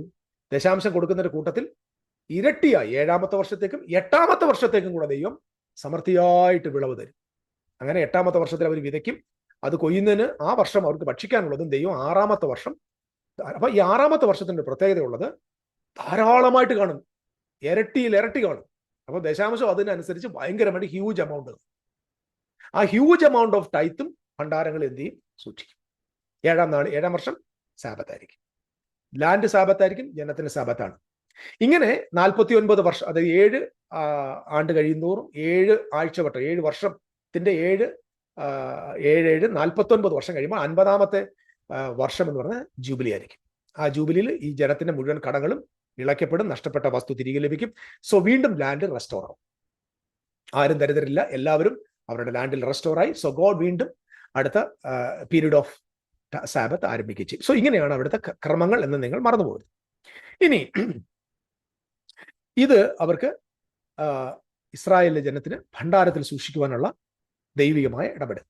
ഇനി മറ്റൊരു കാര്യം കൂടെ അതിനോട് ബന്ധപ്പെട്ട് വായിക്കാം. ആവർത്തന പുസ്തകം 26-ാം അധ്യായത്തിന്റെ 12ാമത്തെ വാക്യത്തിൽ, ദശാംശം എടുക്കുന്ന കാലമായ 3-ാം സംവത്സരത്തിൽ നിന്റെ അനുഭവത്തിലൊക്കെയും ദശാംശം എടുത്ത്, അതായത് ആവർത്തനം 26-ന്റെ 12-ാം വാക്യം എടുത്ത് ലേവ്യനും പരദേശിക്കും അനാഥനും വിധവയ്ക്കും നിന്റെ പട്ടണത്തിൽ വെച്ച് തൃപ്തിയാവണം തീരുമാനം കൊടുക്കണം. തീർന്ന ശേഷം നിന്റെ ദൈവമായ യഹോവയുടെ സന്നിധി നീ പറയേണ്ടത് എന്തെന്നാൽ, നീ എന്നോട് കൽപ്പിച്ചിട്ടുള്ള കൽപ്പനയൊക്കെയും ഞാൻ വിശുദ്ധമായത് എന്റെ വീട്ടിൽ നിന്ന് കൊണ്ടുവന്ന് ലേവ്യനും പരദേശിക്കും അനാഥനും വിധവയ്ക്കും കൊടുത്തിരിക്കുന്നു. ഞാൻ നിന്റെ കൽപ്പന ലംഘിക്കുകയോ മറന്നുകളയോ ചെയ്തിട്ടില്ല. എന്റെ ദുഃഖത്തിൽ ഞാൻ അതിൽ നിന്ന് തിന്നിട്ടില്ല. അശുദ്ധനായിരുന്നപ്പോൾ ഞാൻ അതിൽ നിന്ന് നീക്കി വെച്ചിട്ടില്ല. മരിച്ചവന് അതിൽ നിന്നൊന്നും കൊടുത്തിട്ടുമില്ല. ഞാൻ ഒരു ദൈവമായ യഹോവയുടെ വാക്ക് കേട്ട് നീ എന്നോട് കൽപ്പിച്ചതുപോലെ ഒക്കെയും ചെയ്തിരിക്കുന്നു. നിന്റെ വിശുദ്ധ വാസസ്ഥലമായ സ്വർഗത്തിൽ നിന്ന് നോക്കി നിന്റെ ജനമായ ഇസ്രായേലിനെയും നീ ഞങ്ങളുടെ പിതാക്കന്മാരോട് സത്യം ചെയ്തതുപോലെ ഞങ്ങൾക്ക് തന്ന ദേശമായ പാലും തേനും ഒഴുകുന്ന ദേശത്തെയും അനുഗ്രഹിക്കണമേ, സ്വർഗത്തിൽ നിന്ന് അനുഗ്രഹിക്കണമേ എന്ന് നിങ്ങൾ ഇത് ചെയ്തിട്ട് പറയുവാനായിട്ട് ആവശ്യപ്പെടും. ഓക്കെ, ഇനി നിങ്ങൾ ഇത്രയും, അപ്പൊ 2 ടൈത്ത് മനസ്സിലായി. 1ാമത്തെ ടൈത്ത് എല്ലാവരും വന്ന് കഴിക്കണം. 2ാമത്തെ ടൈത്ത് എവിടെ കൊണ്ടുപോകണം? യെരൂശലേമിൽ കൊണ്ടുവരാൻ പറഞ്ഞിട്ടില്ല, ഭണ്ഡാരങ്ങളിൽ കൊണ്ടുപോകണം. എന്തിനാ ഭണ്ഡാരത്തിൽ? ലേവ്യൻ, വിധവ, അനാഥൻ, പരദേശി എല്ലാവർക്കും തിന്ന് തൃപ്തരാകണം. ഇത് കൊടുത്ത ശേഷം നീ ദൈവത്തോട് പറയണം, അപ്പാ നീ പറഞ്ഞ കൽപ്പനയൊക്കെ ഞാൻ അനുസരിച്ചിരിക്കുന്നു. ഇനി നമ്മുടെ എല്ലാവരുടെയും ഫേവററ്റ് വാക്യമായിരിക്കുന്ന ഏത് വാക്യോ? മലാക്കി. നമ്മുടെ സാറ് പറഞ്ഞ വാക്യത്തിലേക്ക് വരിക. മലാക്കി പ്രവചനം 3-ാം അധ്യായം ഇത് ആരോടാ പറയുന്നത്? 3-ാം അധ്യായം മലാക്കി ആരോടാ? ഫസ്റ്റ് ഓഫ് ഓൾ ഒരു ബൈബിൾ എടുക്കുമ്പോൾ you should know what is the audience. ആരോട് സംസാരിക്കുന്നു? മലാക്കിയുടെ പ്രവചനം 1-ാം അധ്യായത്തിൽ പ്രവാചകൻ മലാക്കി മുഖാന്തരം ഇസ്രായേലിനോട് യഹോവയുടെ അരുളപ്പാട്. ആരോട്? സഭയോടല്ല, ഇസ്രായേലിനോടുള്ള അരുളപ്പാട്. 3-ാമത്തെ അധ്യായത്തിൽ ദൈവം പറയുന്നു, ഞാൻ നിനക്ക് മുമ്പായി നിരത്തേണ്ട ദൂതനെ അയക്കുന്നു. ദീസ് ഓൾ തിങ്സ് നിങ്ങൾക്ക് അറിയാം. താഴോട്ട് വായിക്കുമ്പോൾ 5-ാം വാക്യം, ഞാൻ ന്യായവിധിക്കായി നിങ്ങളോട് അടുത്ത് വരും. ഞാൻ ശുദ്രക്കാരെയും വ്യഭിചാരികളെയും കള്ളസത്യം ചെയ്യുന്നവരെയും കൂലിയുടെ കാര്യത്തിൽ കൂലിക്കാരനെയും വിധവയെയും അനാഥനെയും പീഡിപ്പിക്കുന്നവനെയും എന്നെ ഭയപ്പെടാതെ പരദേശിയുടെ ന്യായം മറിച്ചു കളയുന്നവനെയും വിരോധമായി ഞാൻ ശീഘ്രസാക്ഷിയായിരിക്കുമെന്ന് സൈന്യയുടെ യഹോവ അരുളിച്ചെയ്യുന്നു. യഹോവയെ ഞാൻ മാറാത്തതിന്, അതുകൊണ്ട് യാക്കോബിന്റെ പുത്രന്മാരെ നിങ്ങൾ മുടിഞ്ഞു പോയിരിക്കുന്നു. യാക്കോബിന്റെ പുത്രന്മാർ ഇസ്രായേലാകട്ടോ. നിങ്ങളുടെ പിതാക്കന്മാരുടെ കാലം മുതൽ നിങ്ങൾ എന്റെ ചട്ടങ്ങളെ പ്രമാണിക്കാൻ തെറ്റി നടന്നിരിക്കുന്നു. ഇത് ആരെക്കുറിച്ചാണ് പറഞ്ഞിരിക്കുന്നത്? ക്രിസ്തീയ സഭയെക്കുറിച്ചാണ്. അല്ലെങ്കിൽ തന്നെ നമ്മുടെ പിതാക്കന്മാരുടെ കാലം മുതൽ ഏത് സഭയിൽ ഏത് വിശ്വാസിയാണ് ക്രമം കെട്ട് നടക്കുന്നത്? എന്റെ അടുക്കിലേക്ക് മടങ്ങി വരും, ഞാൻ നിങ്ങളുടെ അടുക്കിലേക്ക് മടങ്ങി വരുന്ന സൈന്യങ്ങളുടെ യഹോവ അരുളിച്ചെയ്യുന്നു. അപ്പൊ ഇവർ ദൈവത്തെ വിട്ട് പോയിരിക്കുക. ദൈവത്തെ വിട്ട് പോയിരിക്കുന്ന ഇവരോട് അടുത്തു വരാൻ പറയുക. ന്യൂ ടെസ്റ്റമെന്റ് സഭ എപ്പോഴാണ് ദൈവത്തെ വിട്ടു പോയത്? ഇമ്മാനുവേല. ഇതാ മനുഷ്യരോട് കൂടെ ദൈവത്തിന്റെ കൂടാരം. ഇതാ ദൈവം നമ്മോടുകൂടെ. നമ്മൾ ദൈവത്തെ വിട്ടും പോകുന്നില്ല, ദൈവം നമ്മെ വിട്ടും പോകുന്നില്ല. That is new covenant. Old കവനന്റിൽ ദൈവത്തെ വിട്ടു പോകാൻ പറ്റും, ദൈവത്തിന്റെ അടുക്കിലേക്ക് മടങ്ങി വരേണ്ട ആവശ്യമുണ്ട്. എന്നാൽ നിങ്ങൾ ഏതിൽ ഞങ്ങൾ മടങ്ങി വരേണ്ടു എന്ന് ചോദിക്കുന്നു. ഇവിടെ പ്രശ്നം എന്താണെന്നറിയാമോ? ഇവർ തെറ്റിപ്പോയി. അനാഥരുടെയും വിധവയുടെയും എല്ലാം ന്യായം മറിച്ചോളൂ. ഇവരുടെ ന്യായം എന്താ? ഇവരെ പോഷിപ്പിക്കണം. ഇതോടെ പറയാം. മോളത്തെ വാക്യം നോക്കി, 5-ാം വാക്യം, കൂലിക്കാരനെയും വിധവയെയും അനാഥനെയും പീഡിപ്പിക്കുന്നവരെയും എന്നെ ഭയപ്പെടാതെ പരദേശിയുടെ ന്യായം മറച്ചു കളയുന്നു. അപ്പൊ ഇവർ ദൈവത്തിൽ നിന്ന് അകന്നു പോകുമ്പോൾ ഇവർ ചെയ്ത കാര്യം, ഈ സാധുക്കളായ ആളുകളുടെ ന്യായം മറിച്ചു കളയുന്നു. ഇവരുടെ ന്യായം എന്താണ്? ഇവർക്ക് ദാരിദ്ര്യം വരുമ്പോൾ ഇവർക്ക് ഭക്ഷിപ്പാനുള്ളത് കൃത്യമായിട്ട് കിട്ടണം. അപ്പൊ ഇവരിത് കൊടുക്കാതെ വരുമ്പോൾ എന്ത് ചെയ്യാണ്? ഈ ജനങ്ങളുടെ ന്യായം മറിച്ചു കളയുക. നമ്മുടെ നാശം മനസ്സിലാകുന്നുണ്ടല്ലോ. ഓക്കെ, മനുഷ്യന്റെ ദൈവത്തെ, അതായത് എന്നാൽ ഞങ്ങൾ മടങ്ങി വരേണ്ടു എന്ന് ചോദിക്കുന്നു. മനുഷ്യൻ ദൈവത്തെ തോൽപ്പിക്കാമോ? എങ്കിലും നിങ്ങൾ എന്നെ തോൽപ്പിക്കുന്നു. എന്നാൽ നിങ്ങൾ ഏതിൽ ഞങ്ങളെ തോൽപ്പിക്കുന്നു എന്ന് ചോദിക്കുന്നു. ദശാംശത്തിലും വഴിപാടിലും തന്നെ. എവിടെയാണ് നിങ്ങൾ തോൽപ്പിക്കുന്നത്? ദശാംശത്തിലും വഴിപാടിലും തന്നെ. നിങ്ങൾ ഏതിലാണ് ദൈവത്തെ തോൽപ്പിക്കുന്നത്? നിങ്ങൾ കൃത്യമായ നിലയിൽ എന്ത് ചെയ്യുന്നില്ല? നിങ്ങൾക്ക് ലഭ്യമാകുന്നത് കൊണ്ടുവന്ന് ടൈറ്റ് ചെയ്യുന്നില്ല. അതിൽ നിങ്ങൾ എന്നെ തോൽപ്പിക്കുന്നു. അടുത്തത്, നിങ്ങൾ ഈ ജാതി മുഴുവൻ തന്നെ എന്നെ തോൽപ്പിക്കുന്നുണ്ട്. ഈ ജാതി എന്ന് പറഞ്ഞാൽ യഹൂദ ജാതിയ മുഴുവൻ തന്നെ എന്നെ തോൽപ്പിക്കും. ഇത് assemblies of God, church of ഗോഡിലെ വിശ്വാസിയല്ല കേട്ടോ. പാപം വിശ്വാസിയുടെ തലയിൽ ഈ സാധനം എല്ലാം എടുത്തിടരുത്. നിങ്ങൾക്ക് ബൈബിളിൽ ഒരു വാക്യം ഉണ്ടെന്ന് വെച്ചുകൊണ്ട് പാവപ്പെട്ടവന്റെ മണ്ട കൊണ്ട് ഇടരുത്. നിങ്ങൾ ആലോചിച്ച് നോക്കിയേ, ഇവര് വേദവസത്തെ ഇത്ര വികലമായി വ്യാഖ്യാനിക്കുകയാണ്. ഇവരൊക്കെയാണ് വലിയ വലിയ പ്രസ്ഥാനത്തിന്റെ വലിയ ആളുകളായിട്ടിരിക്കുക. International figures. പുസ്തകത്തെ കൃത്യമായിട്ട് വ്യാഖ്യാനിക്കാൻ അറിയുന്നു.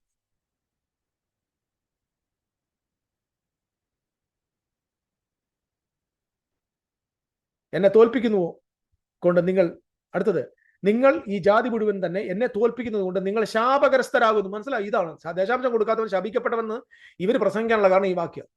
I want to ask you a question. Did Jesus curse his church? ദൈവപുത്രനായ യേശുവും പിതാവാം ദൈവവും തന്റെ സഭയെ ശപിക്കുവോ? അവിടുത്തെ രക്തത്താൽ വിലയ്ക്ക് വാങ്ങിയ ദൈവമക്കളെ ശപിക്കുവോ? മനുഷ്യന്റെ ഇഷ്ടത്താലല്ല, പുരുഷന്റെ ഇഷ്ടത്താലല്ല, ദൈവത്താൽ ജനിച്ച ദൈവജനത്തെ ശപിക്കുമോ? There is no curse in the new covenant. പിതാക്കന്മാരുടെ തെറ്റ് ദൈവം ഓർക്കുന്നുണ്ടോ? ന്യൂ ടെസ്റ്റമെന്റ് എന്താ പറയുന്നത്? ഞാൻ നിങ്ങളുടെ പാപം ഓർക്കത്തില്ല. Why? You are eternally forgiven because the sacrifice of Jesus Christ is more powerful. Eternally forgiven. നിങ്ങളുടെ പാപം ഞാൻ ഓർക്കത്തില്ല. നിങ്ങളുടെ പിതാക്കന്മാരുടെ പാപം ഓർക്കത്തില്ല. There is no generational curse. That's stupidity. Nonsense. എല്ലാ ജനറേഷണൽ കഴ്സ് പഠിപ്പിക്കുന്ന, അതിനു വേണ്ടി നിൽക്കുന്ന ഏത് വലിയ മഹാനായാലും ഞാൻ പറയാം, you are cheating people. You do not know the new testament. നിങ്ങൾ വെറും കപട നാട്യക്കാരാണ്. നിങ്ങളെ ഫോളോ ചെയ്യാൻ 10,000 പേര് കാണും, 20,000 പേര് കാണും, 10 ലക്ഷം പേരെ നിങ്ങൾ സ്നാനപ്പെടുത്തി കാണും. That is nonsense because you are cheating people. There is no curse in the church. There is no curse in the church because the church is the price of the blood of Jesus Christ. ന്യായപ്രമാണത്തിന് കീഴില ശാപം. എന്റെ കർത്താവ് ന്യായപ്രമാണം മൊത്തം മുഴുവൻ fulfil ചെയ്തു. എനിക്ക് ചെയ്യാൻ പറ്റതല്ല യേശു ചെയ്തിട്ട്, യേശു ചെയ്തത് എന്റെ ആ റൈച്ചസ്നെസ് എനിക്ക് ക്രെഡിറ്റ് ചെയ്തു. I am living in the righteousness of God, not my own righteousness. എന്റെ സ്ഥാനം ക്രിസ്തു എടുത്തു, ക്രിസ്തുവിന്റെ സ്ഥാനം ഞാൻ എടുത്തു. I am perfect in the sight of God. I am cleansed in the sight of God. I am a righteous person in the sight of God. I am not a cursed person. പിതാക്കന്മാരുടെ ശാപം, തലമുറയായുള്ള ശാപം, these all are stupidity, spiritual nonsense, cheating people. ജനങ്ങളുടെ പോക്കറ്റിൽ നിന്ന് പൈസ അടിച്ചു മാറ്റാൻ ഉള്ള വെറും തന്ത്രം മാത്രം. ദശാംശം കൊടുത്തില്ലേ ശപിക്കപ്പെടുന്നു. Are you looters or a pastors? ഞാൻ ഒരു കാര്യം വിശ്വാസിയോട് പറയാം, നിങ്ങളുടെ ചർച്ചിൽ ദശാംശം പിരിക്കുന്നുവെങ്കിൽ അത് നിർബന്ധമായിട്ട് കൊടുത്തേ പറ്റൂ, അല്ലെങ്കിൽ നിങ്ങൾക്ക് അത് ആശുപത്രി പോകേണ്ടി വരും, അത് വൈദ്യന് കൊണ്ട് കൊടുക്കേണ്ടി വരും, അപകടം ഉണ്ടാകും, നാശം ഉണ്ടാകും, നാശകോടാലി ഉണ്ടാകും എന്ന് പറയുന്നെങ്കിൽ ടുഡേ, ഇന്ന് ഈ ദിവസം escape from that wicked church, escape from that wicked pastor, escape. ഇന്ന് ഇവിടുന്ന് പുറത്തിറങ്ങണം. ഇനി മേലാൽ അങ്ങോട്ട് പോകരുത്. You are under deception. They are cheating you. Get out of the church. എന്നിട്ട് നിങ്ങളെ പിതാവിനെ പോലെ മക്കളെ സ്നേഹിക്കുന്ന 5 പേരുള്ള കുഴപ്പമില്ല, സ്നേഹമുള്ള, സത്യം പറയുന്ന, ദൈവത്തെ സ്നേഹിക്കുന്ന, സുവിശേഷത്തെ സ്നേഹിക്കുന്ന, ക്രിസ്തുവിനെ സ്നേഹിക്കുന്ന, ക്രിസ്തുവിന്റെ സഭയെ സ്നേഹിക്കുന്ന, ലളിതമായ ജീവിതം നയിക്കുന്ന, കർത്താവിനെ മാത്രം ഭയപ്പെട്ട് ജീവിക്കുന്ന ദൈവദാസന്മാർ നാട്ടിലുണ്ടോ നോക്ക്, അവരുടെ കൂടെ പോയിരി. അദ്ദേഹം ദൈവത്തിന്റെ അപ്പനാണ്. Every pastor I believe the father. ഞാൻ ചോദിച്ചോട്ടെ, എന്റെ മക്കൾ കൃത്യമായി അനുസരിക്കുന്നവർ ഞാൻ അവരെ ശപിക്കൂ? എന്റെ മക്കൾ എനിക്ക് അത് കൊണ്ട് തരണം, ഇത് കൊണ്ട് തരണം, ഞാൻ വാശി പിടിക്കൂ? എടാ, നീ എനിക്ക് തന്നില്ല, ഞാൻ നിന്നെ ശപിക്കുമെന്ന് പറയൂ? ഏതെങ്കിലും അപ്പം പറയൂ? പറയും.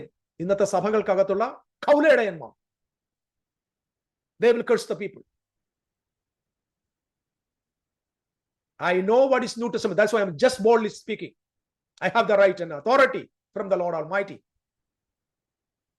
I have the anointing of God in me. I have the Spirit of God in me. I can boldly say the church has to be purified. Stop ചെയ്യണം. Tithing is illegal. You have no right. Pastors, you have no right. Repent. മാനസാന്തരപ്പെടും. നിങ്ങൾ ഇത്ര നാളും പിരിച്ചത് പറഞ്ഞല്ലോ, നിങ്ങൾ അദ്ദേഹം പറഞ്ഞു കേട്ടല്ലോ, നിങ്ങൾ എടുത്തതൊക്കെ 5 മടങ്ങ്. നിങ്ങൾ ഇത്ര നാളും ദശാംശം പിരിച്ചത് കൊടുക്കുക, 5 മടങ്ങ് തിരിച്ചു കൊടുക്കുക, 100 മടങ്ങ് തിരിച്ചു കൊടുക്കും. നിങ്ങൾ മാനസാന്തരപ്പെടും. ഏത് എന്തോ സക്കായിയെ പോലെ ഞാൻ അനധികൃതമായിട്ടെല്ലാം വാങ്ങിച്ചത് 4 മടങ്ങ് തിരിച്ചു കൊടുക്കുക. ദശാംശം പിരിച്ച എല്ലാ പാസ്റ്റർമാരും 4 മടങ്ങ് തിരിച്ചു കൊടുക്കുക. തിരിച്ചു കൊടുക്കുക. സക്കായി പോലെ മാനസാന്തരപ്പെടുക. ജനങ്ങളുടെ തലയിൽ മാത്രം ഭാരം ഇടാതെ. Repent. Are you ministers of God? Are you ministers of Mammon? ഇവിടെ നോക്കിയേ, ശാപഗ്രസ്തരാകുന്നു. എന്റെ ആലയത്തിൽ ആഹാരം ഉണ്ടാകേണ്ടതിന് നിന്റെ ദശാംശം മുഴുവൻ എവിടെ കൊണ്ടുവരണം? ഭണ്ഡാരത്തിലേക്ക് കൊണ്ടുവരണം. ഏതായി ഭണ്ഡാരം? പള്ളിക്കകത്തെ സ്വതരാഴ്ച പാത്രം? നോ. ഭണ്ഡാരം എന്ന് പറഞ്ഞാൽ store house, warehouses in the cities. This is talking about the 3rd year tithe. മനസ്സിലായോ? മലാക്കിയുടെ പുസ്തകം 3-ാം അധ്യായത്തിന്റെ 10-ാമത്തെ വാക്യത്തിൽ പറഞ്ഞിരിക്കുന്നത് ഭണ്ഡാരത്തിൽ കൊണ്ടുവരുവിൻ, ഭണ്ഡാരത്തിൽ കൊണ്ടുവരുവിൻ. ഏതാ ഭണ്ഡാരം? വിധവയ്ക്കും അനാഥനും പരദേശിക്കും ദരിദ്രനും കൂട്ടത്തിൽ ലേവ്യനും തിന്നു തൃപ്തരാകേണ്ടതിന് നിങ്ങളായിരിക്കുന്ന ഓരോ പട്ടണത്തിലുള്ള ഭണ്ഡാരങ്ങളിൽ 3-ാമത്തെ വർഷത്തിൽ കൊണ്ടുവരേണ്ട ടൈത്ത്, നിങ്ങൾക്ക് തൊടാൻ അനുവാദമില്ലാത്ത ടൈത്ത് അവിടെ കൊണ്ടുവരുമെന്ന് ഇസ്രായേലിനോട് പറയുക. എന്നാൽ ഞാൻ എന്ത് ചെയ്യാൻ പോവാ? ആകാശത്തിലെ കിളിവാതിലുകളെ തുറന്ന് സ്ഥലം പോരാതെ വഴുവോളം നിങ്ങളുടെ മേലെ അനുഗ്രഹം. എന്ത് ഈ ആകാശത്തിലെ കിളിവാതിൽ തുറക്കുമെന്ന് പറഞ്ഞാൽ മഴ പെയ്യിപ്പിക്കുമെന്ന്. ഇസ്രായേലിൽ മഴ പെയ്തെങ്കിൽ മാത്രമേ കൃഷി നടക്കത്തുള്ളൂ. അപ്പൊ ദൈവം പറഞ്ഞ ആകാശത്തിന്റെ കിളിവാതിൽ തുറന്ന് ധാരാളം ഞാൻ മഴ പെയ്യിപ്പിക്കും. ആ മഴ ഒരു അനുഗ്രഹമായി നിങ്ങളുടെ കൃഷിയിടങ്ങളെ വിളയിക്കും, നിങ്ങൾക്ക് സമൃദ്ധി ഉണ്ടാകും, ഞാൻ നിങ്ങളെ അനുഗ്രഹിക്കുമെന്നാണ് ദൈവം പറയുന്നത്. വെട്ടിക്കിളിയെ ശാസിക്കും, നിലത്തിലെ അനുഭവം നശിപ്പിക്കുകയില്ല, പറമ്പിലെ മുന്തിരിവള്ളിയുടെ ഫലം മുറിക്കാതെ മൂക്കാതെ കൊഴിഞ്ഞു പോകുകയില്ലെന്ന് സേനയുടെ ഹോർലിച്ചെന്നു.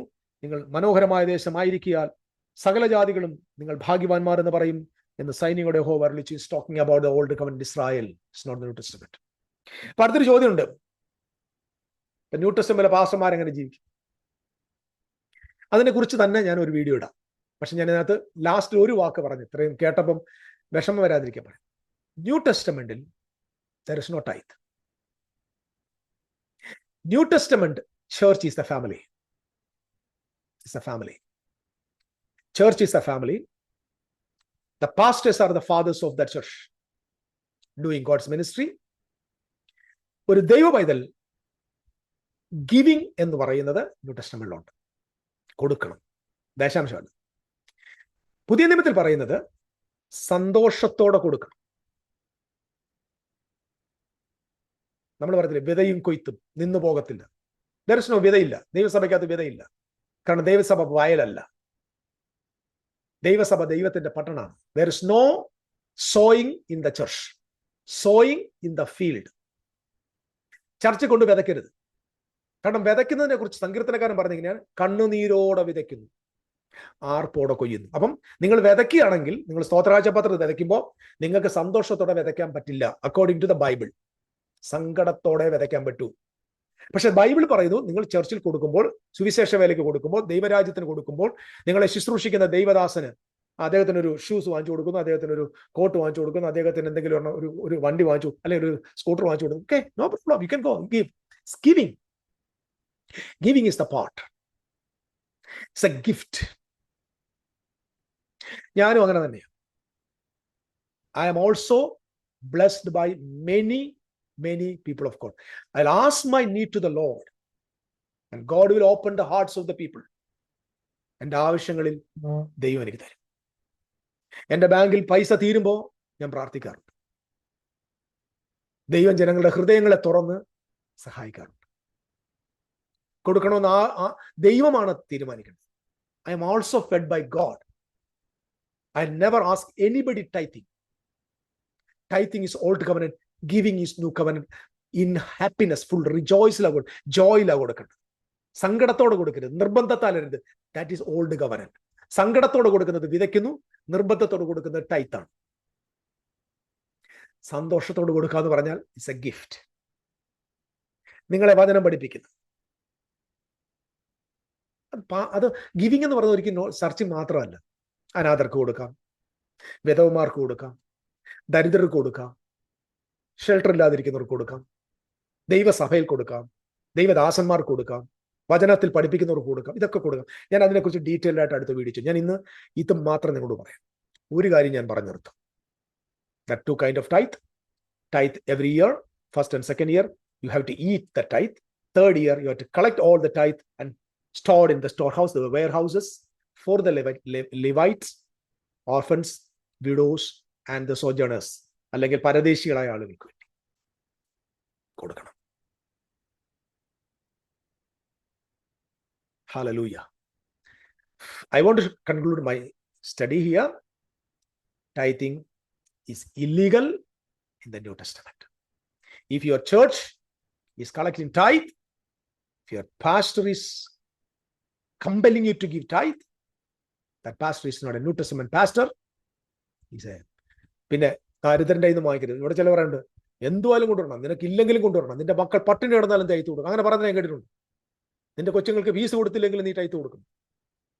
Shame. Shame on you. Shame on you. You are an illegal pastor. You are a legal pastor in your society, not in the sight of God. നിങ്ങളുടെ സംഘടനയിലെ നിങ്ങൾ ലീഗൽ ordained pastor, പക്ഷേ you are not an ordained pastor before God. You are illegal. You are charlatan. You have no authority. No pastors have the authority to collect tithe from the New Testament believers. ഞാൻ വളരെ ബോൾഡായിട്ട് strong ആയിട്ടാണ് സംസാരിച്ചത്. എനിക്കറിയാം, it's very important. ചെവിയുള്ളവർ കേൾക്കുക, ചെവിയുള്ളവർ കേൾക്കുക. നിങ്ങളെ tithe പറഞ്ഞ് ശപിക്കുന്ന ചർച്ച വിട്ട് ഇന്ന് today resign from the church, go away. രക്ഷപ്പെട്ടു. ദൈവം നിങ്ങളെ അനുഗ്രഹിക്കട്ടെ. ഇതിന്റെ അടുത്ത ഭാഗവുമായിട്ട് നമുക്ക് അടുത്ത വീഡിയോയിൽ കാണാം. May the Lord richly bless you all. Amen.